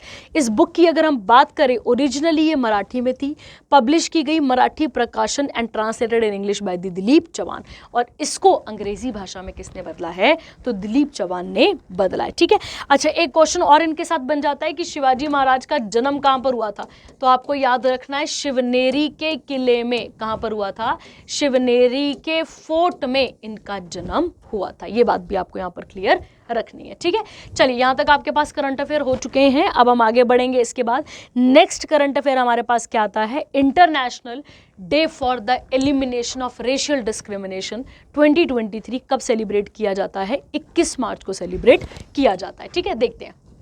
देखो भाई, क्या होता है रेशियल डिस्क्रिमिनेशन? रेशियल डिस्क्रिमिनेशन है मतलब रंग के बेसिस पे भेदभाव करना। किसके बेसिस पे भेदभाव करना? रंग के बेसिस पे भेदभाव करना। आप इमेजिन करिए कि अब हमें तो ये सुनने में अजीब नहीं लगता है, ठीक है, आप सबको मैं एक बात बताती हूँ। आप लोगों ने रुडयार्ड किपलिंग के बारे में शायद सुना होगा। रुडयार्ड किपलिंग, जिन्होंने एक फेमस बुक भी लिखी है, वो जंगल बुक करके, है ना। तो रुडयार्ड किपलिंग की अगर आप बात करते हो, अगर आप इनके बारे में बात करते हो, तो रुडयार्ड किपलिंग की एक बुक है पूरी की पूरी, जिस बुक का नाम है व्हाइट्स मैन बर्डन, ठीक है। मुझे तो लगता है इन अंग्रेजों का दिमाग इसी बात पे खराब हो गया होगा कि व्हाइट्स मैन बर्डन मतलब जितने भी भारत में बाकी कलर के लोग हैं वो इनके बर्डन थे। तो मुझे लगता है इनका दिमाग इसी किताब को पढ़कर पागल ही हो गया होगा, ठीक है। देखिए क्या है, कहता है जो रेशियल डिस्क्रिमिनेशन है बेटा, ये बहुत गलत प्रथा है, ये गलत चीज़ है ये, ठीक है। आप लोगों ने कुछ टाइम पहले भी देखा था कि अमेरिका में अफ्रीकन्स के लिए स्पेशली, ठीक है, वहाँ पे उन ब्लैक लोगों को बहुत ही ज़्यादा क्या किया जाता है, टॉर्चर किया जाता है, बहुत ही ज़्यादा परेशान किया जाता है वहाँ पे। तो अगर हम देखें इसके बारे में तो ये बहुत ही एक गलत चीज़ है बेटा, बहुत गलत है कि हम किसी के साथ रंग के बेसिस पे भेदभाव करते हैं, ठीक है। देखिए क्या लिखा है, थीम अगर देखें इसके बारे में हम लोग क्या है, तो urgency of combating racism and racial discrimination 75 years after the adoption of Universal Declaration of UHRD, ठीक है। तो UHRD इस डे को सेलिब्रेट करता है। और रुडयार्ड किपलिंग की जो ये थ्योरी है, मुझे लगता है अंग्रेजों ने इसको इतना ज़्यादा सीरियस ले लिया, उनको लगा कि हम ही माई बाप हैं पूरी दुनिया के, हम ही पूरी दुनिया के माई बाप हैं और हम ही करेंगे सब कुछ। तो मुझे लगता है इस तरीके से पागल हो गए होंगे ये लोग, ठीक है। अब देखिए कहता है, अगर हम इस दिन की बात करें तो United nation human right office high commissioner की बात करें तो ये कहाँ पर है, वॉल्कर तुर्क ऑस्ट्रिया के हैं ये। और अगर हम बात करें इसके हेडक्वार्टर की तो ये जिनीविया स्विट्जरलैंड में हमें देखने को मिलता है, ठीक है। तो आपको याद रखना है रेशियल डिस्क्रिमिनेशन डे, और ज़्यादा करके अफ्रीकन्स के साथ, और वो भी उन अफ्रीकन्स के साथ जो स्पेसिफिकली कहाँ जाते हैं पढ़ने लिखने के लिए या काम की तलाश में कहाँ जाते हैं, जो लोग कहाँ जाते हैं साउथ अफ्रीका, सॉरी अमेरिका वगैरह जाते थे काम करने के लिए। आपने देखा होगा कितनी बार ऐसा हुआ है, कितनी बार इस तरीके के डिस्क्रिमिनेशन किए जाते थे। रोज़ा पार्क के बारे में आपने सुना होगा, ठीक है, कि वाइट बस में भी एक पूरा का पूरा बुक अलाउड है कि बस का एक रो किसके लिए रहेगा भाई, वाइट्स के लिए, एक ब्लैक के लिए। तो ये बहुत ही गलत चीज़ें थी। आपने जब क्विट इंडिया मूवमेंट पढ़ते हैं तब भी आप यही पढ़ते हो कि हमारे भारत के लोगों को तो इवैक्यूएट नहीं किया गया बाकी जगहों से, पर अंग्रेज़ अपने लिए वाइट रोड बना के आ रहे हैं, जैसे बहुत चुट्टे थे ये, ठीक है। तो इस तरीके से काम यहाँ पर करा करते थे ये लोग, ठीक है। चलिए अब, और इसी डे को अब हम एलिमिनेट करने की बात यहाँ पर करते हैं। उसके बाद है वर्ल्ड पोइट्री डे, ठीक है। ये भी कब आता है बेटा, 21 मार्च को। अगर आपको अच्छा लगता है तो बहुत अच्छी बात है, पोइट्री करना, है ना। यूनाइटेड नेशन ने वर्ल्ड पोइट्री डे को ऑब्जर्व करा है कब, 21 मार्च को, ताकि रीडिंग, राइटिंग, पब्लिशिंग और टीचिंग ऑफ पोइट्री को क्या किया जा सके, प्रमोट किया जा सके। अगर हम बात करें इसकी थीम क्या है, always be a poet even in prose. तो यहाँ पे आपको थीम याद रखनी है। और इस डे की अगर हम बात करें, इसे कौन ऑर्गेनाइज कर रहा है, तो यूनेस्को कर रहा है as it's 30th journal conference. कहाँ पर हुई है, पेरिस फ्रांस में। इन 1991 ये पहली बार अडॉप्ट किया गया था। यूनेस्को के डायरेक्टर जनरल कौन है, ऑड्रे अजोले, सबको पता है इसके बारे में। हेडक्वार्टर कहाँ पर है, पेरिस फ्रांस में। स्टैब्लिश कब हुआ था, 45 में, और बना कब पूरे तरीके से 46 में। मेंबर कितने हैं, 193 मेंबर्स हैं, और 11 एसोसिएट मेंबर इसके देखने को हमें मिलते हैं, ठीक है। चलिए अगला आता है वर्ल्ड डाउन सिंड्रोम डे, मार्च 21, 2023 को, ठीक है। देखिए अगर हम बच्चों की बात करें, ठीक है, बच्चों की बात करें, आप सबने देखा होगा ये एक ऐसी बीमारी है, या फिर ऐसा कह लो कि ये डे इस तरीके से है कि जिसमें जो है बच्चा मेंटली और फिजिकली प्रॉब्लम से जूझता है। जिसमें बच्चा क्या करता है बच्चे, जिसमें बच्चा मेंटली भी कमज़ोर होता है, फिजिकली भी कमज़ोर होता है। वैसे तो वो बढ़ता जाता है, उम्र में तो बढ़ता जाता है वो बच्चा, ठीक है, पर अगर उसके शक्ल पे देखें, मतलब उसके चेहरे पे वो सिंड्रोम दिखना शुरू हो जाता है, उसके दिमागी, उसके कामों पे, उसकी ग्रोथ पे ये चीज़ें दिखना हमें शुरू हो जाती हैं। तो यूनाइटेड नेशंस ने इस दिन को कब सेलिब्रेट, मतलब कब इसको डिक्लेयर करा इस तरीके से, तो 21 मार्च को। थीम क्या है, with us not for us, ठीक है। अगर हम देखें इसके बारे में, और देखो ये डिसेबिलिटी है, ठीक है। डिसेबिलिटी हमें कई बार जेनेटिक भी हो सकती है, और कई तरीके से हमें ये जेनेटिक देखने को भी नहीं मिलती है। तो अवेयरनेस रिबन क्या है यहाँ पे, the blue and yellow ribbon is used as the symbol of Down syndrome awareness. तो आपको याद रखना है ब्लू और येलो कलर यहाँ पे बहुत इंपॉर्टेंट देखने को मिलता है, ठीक है। तो ये इंपॉर्टेंट हो गया आपके लिए सिंड्रोम वाला, ठीक है। यहाँ तक हो गया। तो आपके पास 21 मार्च को मनाए जाने वाले 2 दिन हो गए। एक हो गया आपके पास पोट्री डे, उसके अलावा अच्छा एक चीज़ और है ना, ये रेशियल वाला भी 21 है, रेशियल, रंग, पोइट्री और उसके बाद है सिंड्रोम, ये तीनों के तीनों इसी टाइम पीरियड पे मनाए जाते हैं, ठीक है। अब अगली हम बात करेंगे F index 2023 Africa India field training exercise हम देखने को मिलती हैं, ठीक है। देखिए एक्सरसाइज बहुत सारे प्रकार की होती हैं, बहुत सारे प्रकार की होती हैं। कुछ एक्सरसाइज ऐसी होती हैं जिसको आप क्या कह देते हैं कि भाई ये डोमेस्टिक एक्सरसाइज है, उसके बाद आप कह देते हैं यहाँ पे कि ये कौन सी है भाई, बायलैटरल है, उसके अलावा मल्टीलैटरल है। तो ऐसे आपको याद रखनी है कि इन थीम्स ये जो एक्सरसाइजेज हैं वो कौन कौन सी होती हैं। अफ्रीका और इंडिया की अगर हम बात करें तो ट्रेनिंग एक्सरसाइज यहाँ पे होने जा रही है। कहाँ पर होने जा रही है ये, तो औंध पुणे महाराष्ट्र में ये होने जा रही है। थीम की बात करें इसकी, तो थीम क्या होगी इसकी, ह्यूमैनिटेरियन माइन एक्शन और पीस कीपिंग ऑपरेशन, ठीक है। तो पीस कीपिंग ऑपरेशन और साथ ही साथ जो माइनिंग एक्शन है, मतलब ह्यूमैनिटेरियन माइन एक्शन है, इसके बारे में बात होने जा रही है। अगर हम इसकी बात करें तो इसे अटेंड करने के लिए 100 पार्टिसिपेंट हैं। कितने पार्टिसिपेंट हैं यहाँ पे, तो आपको याद रखना है 100 पार्टिसिपेंट है। कहाँ कहाँ से आ रहे हैं, तो एक है बोट्सवाना, उसके बाद है कैमरून, उसके बाद है इथोपिया, उसके बाद है इजिप्ट, इक्वेटोरियल गियाना, जूनिया जो भी आप इसे बोलें, ठीक है। उसके बाद है Eswatini, Ghana, Kenya, Lesotho, Malawi, Morocco, Nigeria, Republic of Congo, Rwanda, Seychelles, Senegal, Sudan, South Africa, Tanzania, Uganda, Zambia और जिम्बाब्वे। अगर आप इन सबको नोटिस करें तो ये सारी किस कॉन्टिनेंट की हैं भाई, ये साउथ अफ्रीकन कॉन्टिनेंट की हमें देखने को मिलती हैं, ठीक है। तो ये आपको याद रखना है कि अफ्रीका और इंडिया की जो फील्ड ट्रेनिंग एक्सरसाइज है वो कहाँ पर होने जा रही है, वो औंध पुणे महाराष्ट्र में होने जा रही है, ठीक है। हाँ ये इंपॉर्टेंट हो गई हमारे लिए, ठीक है। चलिए आगे आते हैं। जापान के पीएम फूमियो किशिदा, ये कहाँ पर विजिट करा इन्होंने, इंडिया में विजिट करा, ठीक है। चलिए जापान की अगर हम बात करते हैं तो आप सबको पता है कि जापान की अगर हम बात करें तो जापान टेक्नोलॉजिकली बहुत ही एक एडवांस कंट्री है। जब आप इंडिया की भी हिस्ट्री को पढ़ते हैं तो आप देखते हैं वहाँ पे कि जापान का रोल है हमारे साथ, जैसे कि अंडमान निकोबार को किसको गिफ्ट करना, अपने नेताजी सुभाष चंद्र बोस को गिफ्ट करना, इस तरीके से बहुत सारी चीज़ें इनके लिए इनके साथ हमारे पास यहाँ पर बनती हैं। इसको भी आपको यहाँ पर देखना है। चलिए इसके बारे में बात कर लेते हैं, ठीक है। चलिए अगर हम बात करें कैपिटल की तो आपको सबको पता है कि जापान की कैपिटल क्या दिखती है हमें, टोक्यो, ये याद रखेंगे आप यहाँ पे। चलिए देखते हैं इसके बारे में। क्या ऐसा तो नहीं है कि हम जापान से पहली बार मिल रहे हैं, इंडिया और जापान बहुत सारी मीटिंग्स पे बहुत सारी बातों पे बात करता है, आपस में मिलता भी रहता है, ठीक है। पर अभी कुछ टाइम से ऐसा था कि एक साल वो जाते थे, एक साल हम जाते थे, मतलब एक साल वो मिलने आते थे इंडिया में, एक साल हम जाते थे जापान मिलने के लिए। पर पीएम मोदी जापान इस बार दो बारी पहले ही जाकर आ चुके थे, इसीलिए वो यहाँ पे गए नहीं थे। और अब कौन आए थे हमारे पास, जापान के पीएम, जिनका नाम क्या है फूमियो किशिदा, ये अभी यहाँ पर देखने को हमें मिलते हैं, ठीक है। तो इनका 2 दिन का विजिट था, India Japan summit meeting with PM Narendra Modi ji के साथ था। जापान पीएम की अगर हम बात करें तो इन्होंने स्ट्रैटेजिक लोकेशन, मतलब स्पेशल स्ट्रैटेजिक पार्टनरशिप के बारे में बात करी है। देखिए आप सबको पता है कि भारत के रिलेशन रशिया के साथ अच्छे हैं, पर जापान के रिलेशन रशिया के साथ बिल्कुल भी अच्छे नहीं है, ठीक है, आपको याद रखना है। और चाइना जो है जिस तरीके से इंटरवेन करता रहता है बहुत सारी जगहों पे, ये उसके भी खिलाफ है ये सारी बातें, ठीक है। तो चाइना क्या करता रहता है, हमारे पास इंटरवेन करता रहता है समय समय पर बहुत सारी जगहों पे।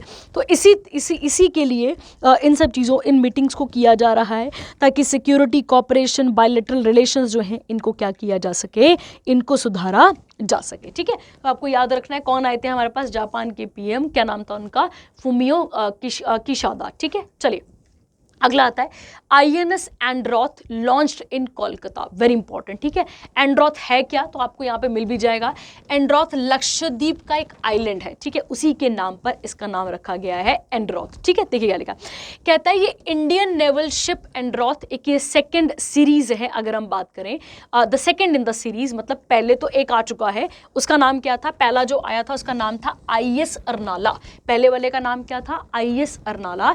अब जो सेकेंड आया है इसका नाम क्या है यहाँ पे, तो आपको याद रखना है इसका नाम है एंड्रोथ, ठीक है। और ये कौन से आइलैंड के अंदर है, लक्षद्वीप आइलैंड के अंदर हमें देखने को मिलता है, ठीक है। देखिए क्या लिखा, कहता है ये anti submarine warfare shallow water craft है जिसे कोलकाता वेस्ट बंगाल में लॉन्च किया गया।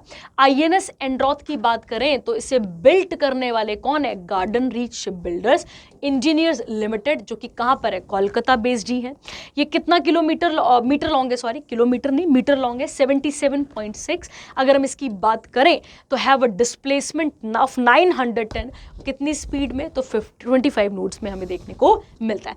जो पहले वाला आया था वो कब आया था हमारे पास, दिसंबर 2022 में, आपको याद रखना है। और अब जो आया है वो 2023 में हमें देखने को मिलता है। कहता है आईएनएस एंड्रोथ की अगर हम बात करें तो ये लॉन्गेस्ट आइलैंड है, कहां का, याद रखना लॉन्गेस्ट है, ठीक है। कौन सा है, एंड्रोथ, और उसी के नाम पर इसका नाम रखा गया है। क्या नाम रखा गया इसका भी हमारे पास, एंड्रोथ इसका नाम हमारे पास रखा गया है।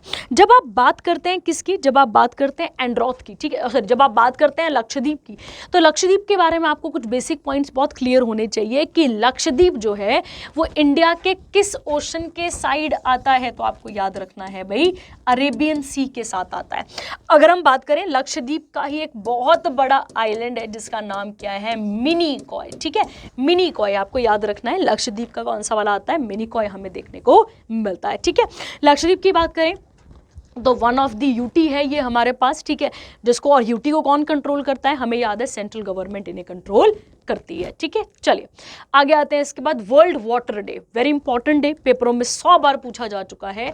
आप देख लीजिए, कोई भी पेपर उठा के देखिए, वेरी इंपॉर्टेंट, ठीक है। क्या है ये, 22 मार्च को वाटर डे मनाया जाता है। एम क्या है, एम है to inspire people to sustainability, manage fresh water resources and water related जो भी इश्यूज हैं इनको क्या किया जा सके, इन्हें सपोर्ट करके मिलकर इनको अचीव किया जा सके। सस्टेनेबल गोल 6 के अंदर अगर हम बात करें तो वहां पे बात होती है कि water and sanitation for all by 2030 ये कोशिश की गई है, ठीक है, सरकारों के द्वारा। थीम क्या है, accelerating the change to solve the water and the sanitation crisis. अगर आप देखें थोड़ी सी बातों को तो इंसान खाने के बिना रह भी सकता है पर इंसान पानी के बिना नहीं रह सकता है। तो पानी एक बहुत बहुत ज़रूरी एलिमेंट है हमारे लिए, ये बात आपको यहाँ पर क्लियर रखनी है। यूनाइटेड नेशन जनरल असेंबली की बात करें तो इन्होंने 22 मार्च को वर्ल्ड डे घोषित करा था 1993 में, following the recommendations made by the UN conference on environment and development, जो कहाँ हुई थी उस समय पे, रियो दी जनेरियो ब्राज़ील में हुई थी 1992 में। और उसके तुरंत बाद उसी के अगले साल 1993 22 मार्च को क्या सेलिब्रेट किया गया, पहला वाटर डे सेलिब्रेट किया गया होगा। और तब से लेकर आज तक हम इसको यहाँ पर सेलिब्रेट कर रहे हैं। देखिए लिखा है ना, ओनली 2.5 वाटर इज फ्रेश, याद रखना है आपको। 2/3 ऑफ द वर्ल्ड्स पॉपुलेशन जो वाटर स्ट्रेस फेस करेगी, अभी हमने आगे पढ़ा था, by 2025, and 75% of the living tree वो कहाँ पर है, इज वाटर, ठीक है। अगर पेड़ को लगाना है, अगर पेड़ को टिकाना है तो उसके लिए पानी का होना बहुत बहुत ज़्यादा ज़रूरी हमें देखने को मिलता है, ठीक है। तो वेरी इंपॉर्टेंट करंट अफेयर, पेपरों में डायरेक्टली क्वेश्चन यहाँ से आपके पास आ जाएगा। अगला देखते हैं, इंटरनेशनल डे ऑफ फॉरेस्ट 2023 मार्च 21 में, मतलब सॉरी 21 मार्च को ये दिन भी सेलिब्रेट किया गया। अगर हम इस दिन की बात करें, देखो भाई हम फॉरेस्ट के बारे में बात करें, ठीक है, तो फॉरेस्ट एक ऐसी वेजिटेशन है, एक ऐसी वेजिटेशन है जो इंसान ने नहीं बनाई है, जो नेचर कुदरत हमें दे रही है, ठीक है, जो हमें क्या प्रोवाइड कर रहा है, कुदरत हमें प्रोवाइड कर रहा है। इसकी अगर हम बात करें तो इससे यहाँ पे क्या बोला गया है, organised by United Nation forum on forest and food agriculture organisation of the UN collaboration with the government, उसके बाद collaborative partnership on forest and other organisations in the field. Theme क्या है इसकी, फॉरेस्ट और हेल्थ। थीम क्या है इसकी, forest और हेल्थ। एफओए की बात करते हैं तो इसके डायरेक्टर जनरल कौन है यहाँ पे, क्यू डोंग्यू।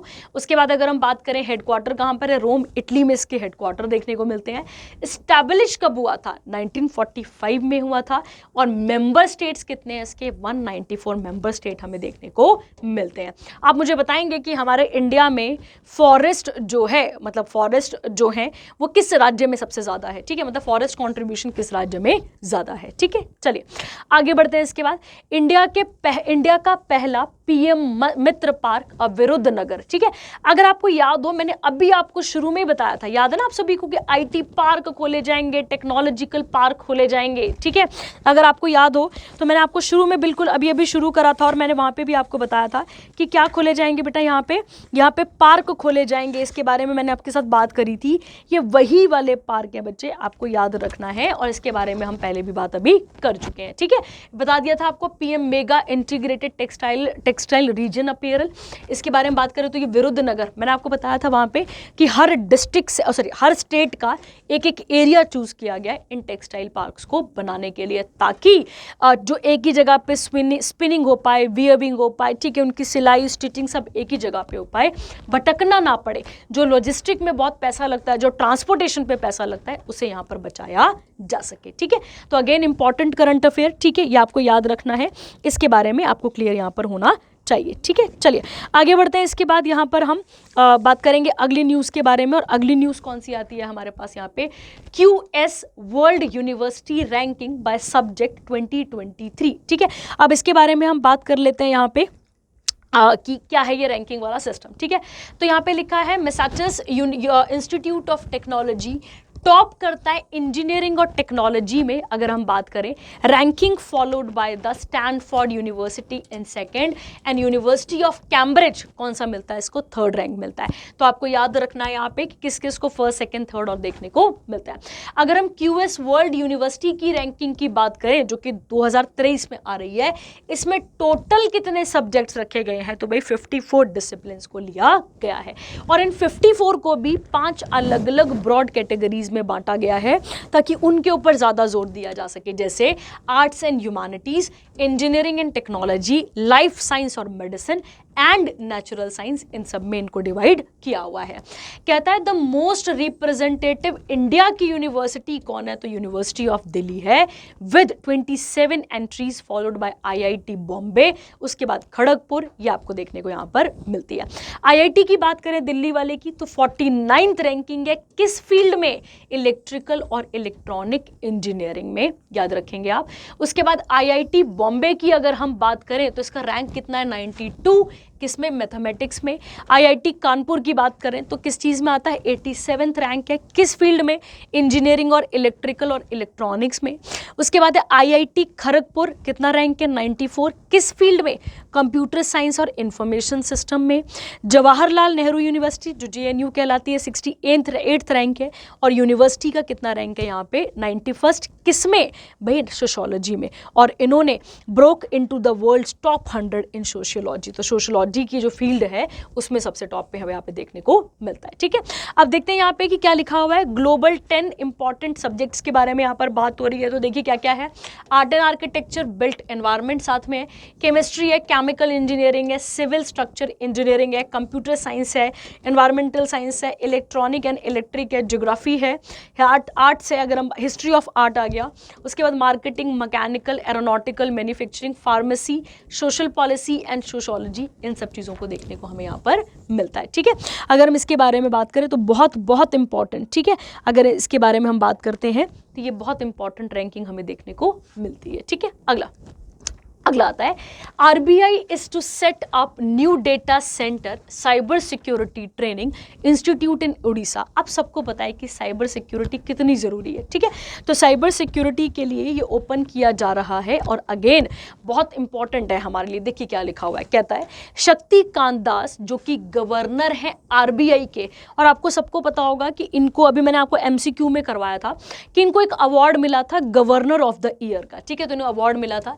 इन्होंने फाउंडेशन रखा है किसका, greenfield data centre enterprises computing cyber security, कहां पर, भुवनेश्वर में, और भुवनेश्वर कहां पर आता है, उड़ीसा में। मैंने आपको उड़ीसा के साथ फैक्चुअल डेटा अभी बताया था थोड़ी देर पहले ही कि उड़ीसा के साथ फैक्चुअल डेटा हमारे साथ क्या जुड़ता है भाई, महानदी रिवर के बारे में जुड़ता है, चिलिका लेक के बारे में जुड़ता है। After being commission the new data centre cyber security training institute spread over an area of 18.55 acres, और कौन इसको को सेटअप करने जा रहा है आरबीआई की रिक्वायरमेंट और फाइनेंशियल सेक्टर के इस पे ये एमर्ज करेगा, ठीक है। तो इंपॉर्टेंट हो गया अपने पास। आरबीआई की बात कर लेते हैं, आरबीआई कब बना था? तो 1 अप्रैल ऑफ 1935 को, कई बार हम इसके बारे में बात कर चुके हैं। इसका हेडक्वार्टर कहाँ पर है? मुंबई, महाराष्ट्र में, और इसे सेंट्रल बैंक भी कहा जाता है। और मैंने आपको बताया था कि शक्तिकांत को कौन सा अवार्ड दिया गया है? शक्तिकांत को अवार्ड दिया गया, किस चीज़ का? उनको मिला था गवर्नर ऑफ द ईयर का अवार्ड मिला था। क्यों मिला था उनको गवर्नर ऑफ द ईयर का अवार्ड? क्यों? क्योंकि जब हमारे पास कोविड आया, और अगर हम इनकी बात करें शक्तिकांत दास जी की, तो इनकी मास्टर्स है हिस्ट्री में, तो सबको लगा था कि ये बंदा क्या ही संभालेगा पूरे के पूरे एरिया को, क्या कर लेगा ये इस तरीके से। पर जब कोविड जैसी महामारी आई, उस समय पे पूरे भारत को एकजुट करने का काम, इकट्ठा करने का काम किसने करा था? शक्तिकांत दास ने। बैंकों को इतना ज़्यादा घाटा नहीं हुआ।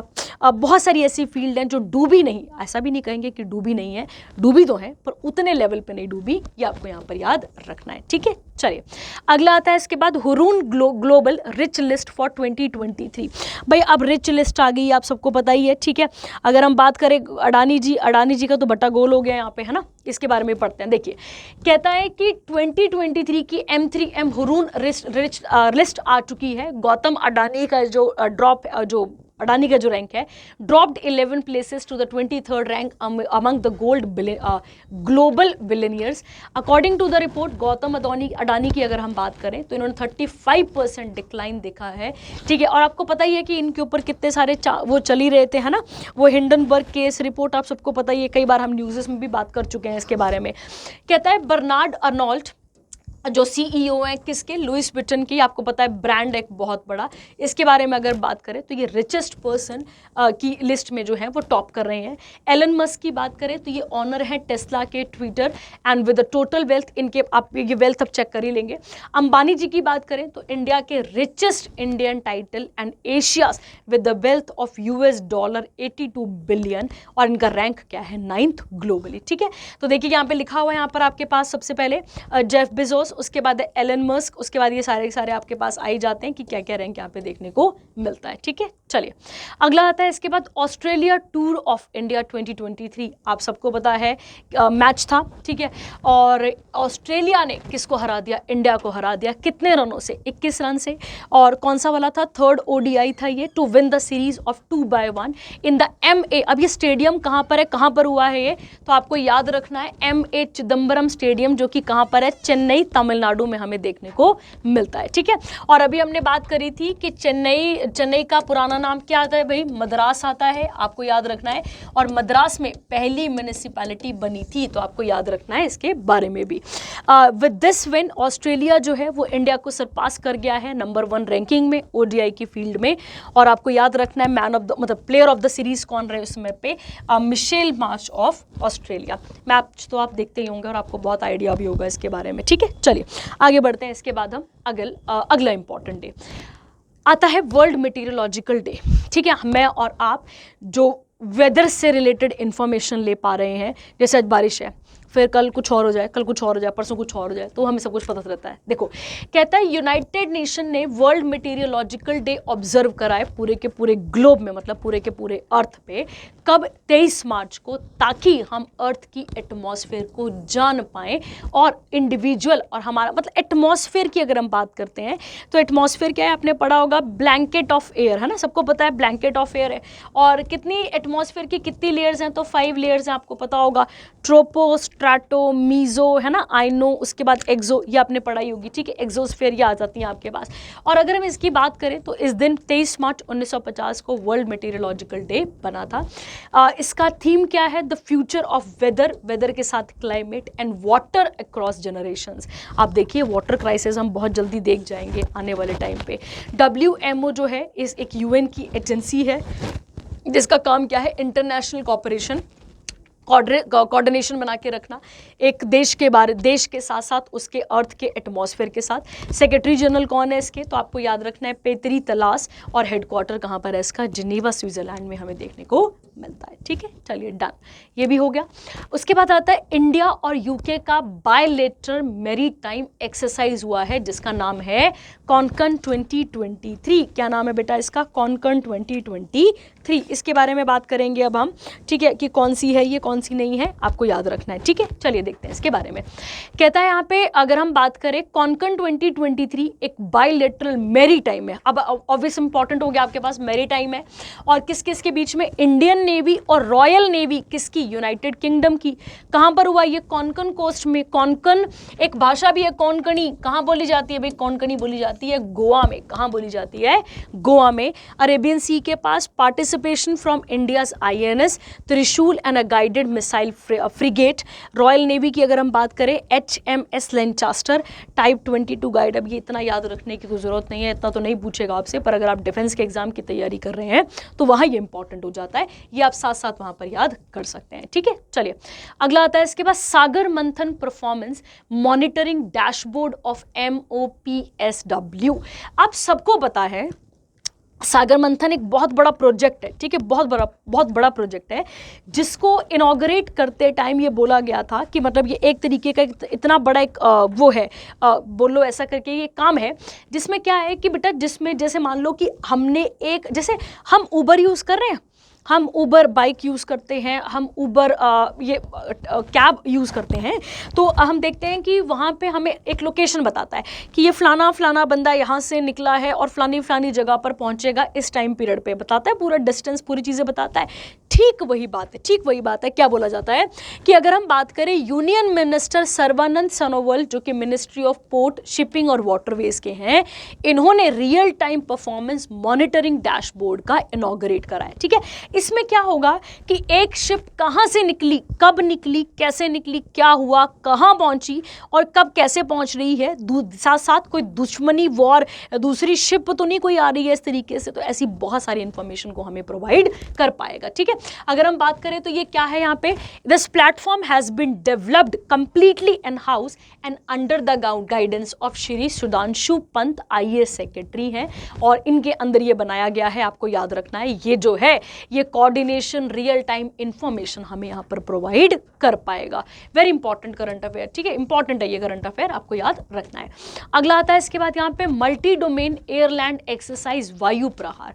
देखिए बच्चे ध्यान से समझिएगा, अब ये मैंने आपको बोला था कि 3 प्रकार की एक्सरसाइजेज होती हैं। एक कौन सी होती है, डोमेस्टिक, ठीक है, एक को हम क्या कहते हैं बच्चे यहाँ पे, डोमेस्टिक।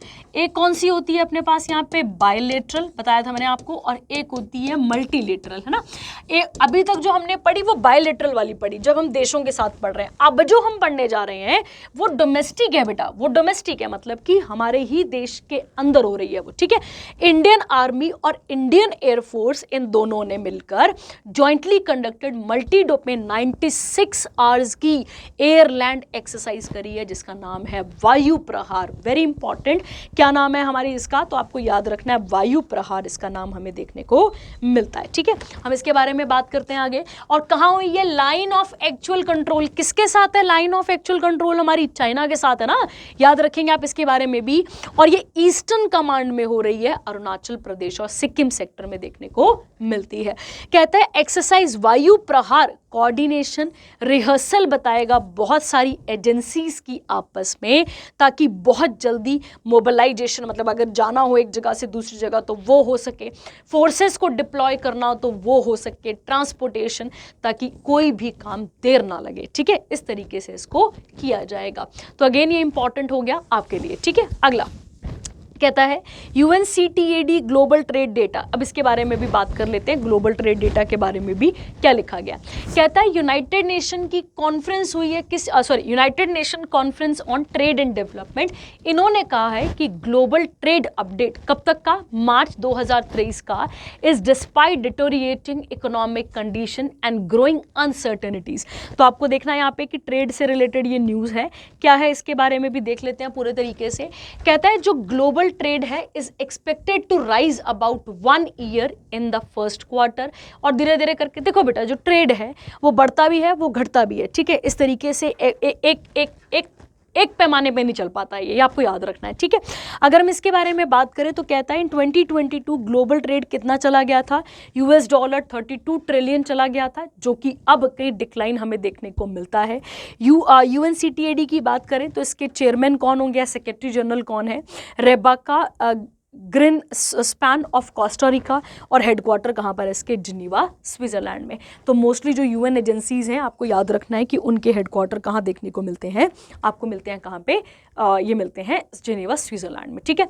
अगली news very very important paper point of view से, इसके बारे में भी बात कर लेते हैं कि क्या क्या इसके बारे में क्वेश्चन यहाँ से बन सकता है, ठीक है। चलिए देखते हैं क्या इंपॉर्टेंट न्यूज़ है ये हमारे लिए और क्यों पेपर पॉइंट ऑफ व्यू से इतनी इंपॉर्टेंट है, इसके बारे में बात कर लेते हैं। देखिए कहता है इजिप्ट नया मेंबर बना है किसका, ब्रिक्स का, as a new development bank, ठीक है। देखिए क्या है ब्रिक की, अगर आप बात करते हैं तो आप सबको याद है कि कौन सी कंट्री आती है, ब्राज़ील, ब्राज़ील के बाद कौन सी है यहाँ पे, रशिया, रशिया के बाद अगर हम बात करें कौन सी आती है, इंडिया, ठीक है। इंडिया के बाद कौन सी है, चाइना, और चाइना के बाद कौन सी है, साउथ अफ्रीका, ठीक है।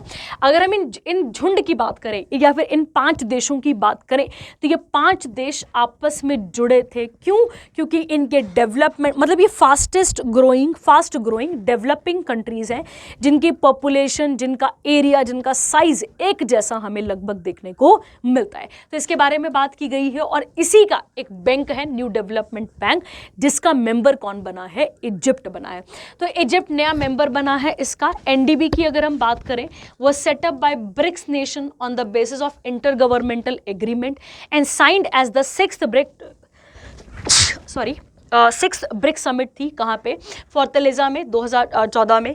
मेंबर्स की आई एम सो सॉरी बात करें अगर हम यहाँ पे, अपार्ट फ्रॉम इजिप्ट, ब्रिक्स का ऐसा नहीं है कि ब्रिक्स जो लोन देगा या फिर, देखो नाम क्या है, न्यू डेवलपमेंट बैंक, तो क्या देगा पैसा, जब भी पैसा देगा तो वो डेवलपमेंट के लिए देगा, यही बात होगी ना यहाँ पे। तो अगर हम इसके बारे में बात करते हैं तो ऐसा नहीं है कि यही देश ले सकते हैं जो ब्रिक्स के अंदर है, ब्रिक्स के बाहर भी अगर हम चाहें तो यहाँ पे लोन दिया जा सकता है उनकी डेवलपमेंट के लिए, आपको यहाँ पर इसके बारे में याद रखना है, ठीक है। अगर हम बात करें एनडीबी की, तो एनडीबी आज तक 80 प्रोजेक्ट्स को फंड कर चुका है, जिसमें energy, transport, water, urban area, sanitation हो गया, इन सब चीज़ों को भी देखा गया है। अफ्रीका की अगर हम बात करें तो ये 15th ब्रिक समिट को होल्ड करेगी 2023 के अगस्त में, जो कि कहाँ पर होगा, डरबन, साउथ अफ्रीका पे। एनडीबी की बात करें तो इसका हेडक्वार्टर कहाँ पर है, शंघाई, चाइना में हमें देखने को मिलता है, ठीक है। चलिए डन।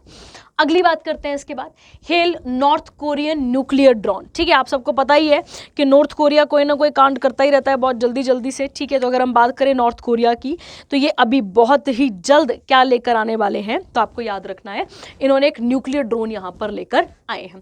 कहते हैं नॉर्थ कोरिया ने एक nuclear capable under water drone, hello, जिसका अगर ये कोरियन वर्ड है जिसका मतलब होता है टाइडल वेव और सुनामी, ठीक है। ये first weapon of kind capable of generating a massive radio active tsunami, और ये डिस्ट्रॉय कर सकता है ग्रुप्स को और पोर्ट्स को भी, ठीक है। न्यू वेपन जो है हेले, एक ये nuclear under water attack drone है जो कि एरिया का एरिया उड़ा दे, इस तरीके से, ठीक है। तो आपको पता ही है वो कोरिया वाले कुछ ना कुछ करते ही रहते हैं, ठीक है। पानी के अंदर से परमाणु हमला इस तरीके से करने की कोशिश करते ही रहते हैं, और ये अब इन्होंने एक और कर दिया, तो हेल आपको यहाँ पर थोड़ा सा याद रखना है, ठीक है। चलिए, कहता है वर्ल्ड ट्यूबरक्लोसिस डे मार्च 24 में, ठीक है। देखते हैं इसको। तो मार्च 24 को क्या सेलिब्रेट किया जाता है, टीबी डे, ठीक है। सबको पता है कितनी बड़ी बीमारी है ये, ठीक है। अगर हम इसकी बात करें theme, yes we can end TB, तो क्या है इसकी theme, yes we can end TB, याद रहेगा ये तो। On the occasion of tuberculosis day, ministry of health and family welfare to stop TB partnership has organised one world TB summit at Rudrakash convention centre, Varanasi, Uttar Pradesh में। World health की बात करें तो इसके डायरेक्टर जनरल कौन है, टेड्रोस हैं, आपको याद रखना है। हेडक्वार्टर कहाँ पर है, मैंने आपको बोला कई बारी, जिनेवा स्विट्जरलैंड पे, और स्टैब्लिश कब हुआ था, 1948 में। और किस बीमारी को खत्म करने की बात कर रहा है, तो टीबी को खत्म करने की बात कर रहा है। शहीदी दिवस, ठीक है, आप सबको पता है इसके बारे में, हिस्ट्री का ये एक बहुत ही दुखद दिन, काला दिन मान सकते हैं मैं और आप इसको, ठीक है। कहता है शहीदी दिवस या शहीद दिवस, मार्टियर्स डे अगर हम बात करें, 23 मार्च को मनाया जाता है, किसको ट्रिब्यूट देने के लिए, भगत सिंह, सुखदेव और राजगुरु को देने के लिए। क्यों, क्योंकि 1931 में 23 मार्च 1931 को इनको जेल हो गई थी लाहौर में, जो कि आज कहाँ हमें देखने को मिलता है, तो आज हमें वो पाकिस्तान में देखने को मिलता है, ठीक है। क्यों मिली थी इनको सजा, तो आपको याद रखना है क्यों इनको सजा मिली थी और क्यों इनको इतनी बड़ी फांसी की सजा दी गई थी। क्यों, क्योंकि इस टाइम पीरियड पे आपको याद होगा साइमन कमीशन इंडिया आया था। जब साइमन, रुको मैं पीछे वाले पेज में आपको यहाँ पे, साइमन कमीशन इंडिया में आया था और साइमन कमीशन के आने से पहले ही, मतलब साइमन कमीशन अनाउंस हुआ था जिसमें 7 लोग आने वाले थे और सातों के सातों अंग्रेज थे। ये जैसे ही अनाउंस हुआ था कि भाई साइमन कमीशन भारत आएगा और उसी का प्रोटेस्ट चल रहा था, और उसके प्रोटेस्ट में अगर हम बात करें, लाला लाजपत राय जो हैं वो लाहौर में कमांड संभाल रहे थे और लाहौर में वो इस साइमन कमीशन के विद्रोह का प्रदर्शन कर रहे थे। और वहाँ पे इनकी ब्रूटली लाठी से क्या कर दी जाती है, हत्या कर दी जाती है, लाठी चार्ज होता है, फैटल हो जाते हैं वहाँ पर ये, जिसके कारण इनकी बाद में डेथ हो जाती है। जैसी इनकी डेथ होती है तो वहाँ पे मारना तो एक्चुअली इन तीनों को किसको था, जेम्स स्कॉट को मारना था, और मार किसको दिया इन्होंने, सॉन्ड्रस को। तो सॉन्ड्रस मर्डर के लिए इनको क्या दी गई थी, इनको फांसी की सजा दी गई थी। ठीक है, इसके बाद गांधी इरविन पैक्ट भी होता है इससे पहले, मतलब 23 मार्च से पहले होता है वो भी, गांधी इरविन पैक्ट भी 5 मार्च के आसपास, फिर उसके बाद इनको फांसी हो जाती है। देन उसके बाद कराची सेशन होता है और कराची सेशन में भी इनकी ब्रेवरी की तारीफ वहाँ पर करी जाती है। इन्होंने बॉम्ब भी फेंका था, कहाँ पे, बॉम्बे की सेंट्रल लेजिस्लेटिव असेंबली में, कहाँ पे, नई दिल्ली में। कब फेंका था बम, 8 अप्रैल 1929 को, ताकि ब्रिटिश रूल को यहाँ पर खत्म किया जा सके। ठीक है, किसके मेंबर थे तो आपको याद होगा, HSRA। HSRA क्या थी, Hindustan socialist Republican association, Hindustan socialist Republican association, जो कि कहाँ बनी थी, फिरोजशाह कोटला में बनी थी। ठीक है, तो याद रखेंगे आप इन तीनों को भी, इन तीनों को भूल भी नहीं सकता, कभी कोई भूल नहीं सकता है। ठीक है, चलिए आगे लास्ट न्यूज़ पे आते हैं आपके पास। वर्ल्ड हैप्पीनेस रिपोर्ट की अगर हम बात करेंगे कि क्या है वर्ल्ड हैप्पीनेस रिपोर्ट, इसके बारे में बात कर लेते हैं, और क्या है क्या नहीं है, किस तरीके से दी जाती है, इसके बारे में बात करते हैं। ठीक है, देखिए कहता है for the 6th year in the row, ठीक है, 6वीं बार फिनलैंड सबसे क्राउंड किया जाता है, किस चीज़ के लिए, हैप्पीनेस नेशन। डेनमार्क की बात करें तो 2, आइसलैंड की बात करें तो नंबर 3 पे ये देखने को मिलता है। इंडिया की रैंक की बात करें तो 126th पोजीशन है आउट ऑफ 136 कंट्री, जो कि one of the least happy है। हमारे यहाँ पे बोला जाता है, हमारे यहाँ बोला गया है, इस रिपोर्ट के अंदर मेंशन किया गया है कि इंडिया में नाखुश होने का कारण ज़्यादा करके अकेलापन देखा गया है। ठीक है, अकेलापन है ना, इसके बारे में बताया गया है। इंडिया की जो पोजीशन है वर्ल्ड हैप्पीनेस रिपोर्ट है, ये क्या है, इम्प्रूव हुई है 136 से 126, पर उतनी भी अच्छी नहीं है, पर अब बढ़ गई है, आप मान सकते हैं। Despite the ongoing conflict between Russia Ukraine, इन दोनों की अगर हम बात करें तो ये बिल्कुल ही नीचे हैं। रशिया की बात करें तो 70th में, यूक्रेन की बात करें तो ये कहाँ पर आता है, 92 में हमें देखने को मिलता है। ठीक है, अगर हम बात करें लीस्ट हैप्पी कंट्री कौन सी है तो अफगानिस्तान है। आप सबको बताइए अफगानिस्तान के साथ तालिबान का क्या हुआ था। वर्ल्ड हैप्पीनेस रिपोर्ट जो है ये एनुअल रिपोर्ट है, कौन पब्लिश करता है तो United nation development sustainable development solution network. अगर हम इस रैंकिंग की बात करें तो 6 की फैक्टर्स टू मेजर हैप्पीनेस, 6 की फैक्टर्स होते हैं, social support, income, health, freedom, generosity, absence of corruption. 2012 की बात करें तो UNSDSN मतलब SDN मतलब हो गया United nation sustainable development solution network, इन्होंने इनके जो है मतलब इसको सेलिब्रेट किया गया था, बताया गया था इसको। और अगर हम इसकी बात करें तो ये क्या बताता है, किस चीज़ के बारे में बात करता है, sustainable development goal, Paris agreement on climate change, education, research, policy, analysis and global cooperation के बारे में भी यहाँ पर बात करता है। ठीक है, अगर इसके बारे में बात करें, अच्छा थैंक यू हो गया, चलो ठीक है ना। तो ये थी आपके पास लास्ट रिपोर्ट, आपको याद रखनी है इसके बारे में भी, ये बहुत इंपॉर्टेंट है आपके पेपर पॉइंट ऑफ व्यू से। तो ये थी आपके पास कुछ न्यूज़ जो कि बहुत इंपॉर्टेंट है पेपर पॉइंट ऑफ व्यू से। आई होप आपको यहाँ तक बात क्लियर हो चुकी होगी, अगर कोई डाउट रहेगा तो आप बता सकते हैं। Thank you, have a nice day.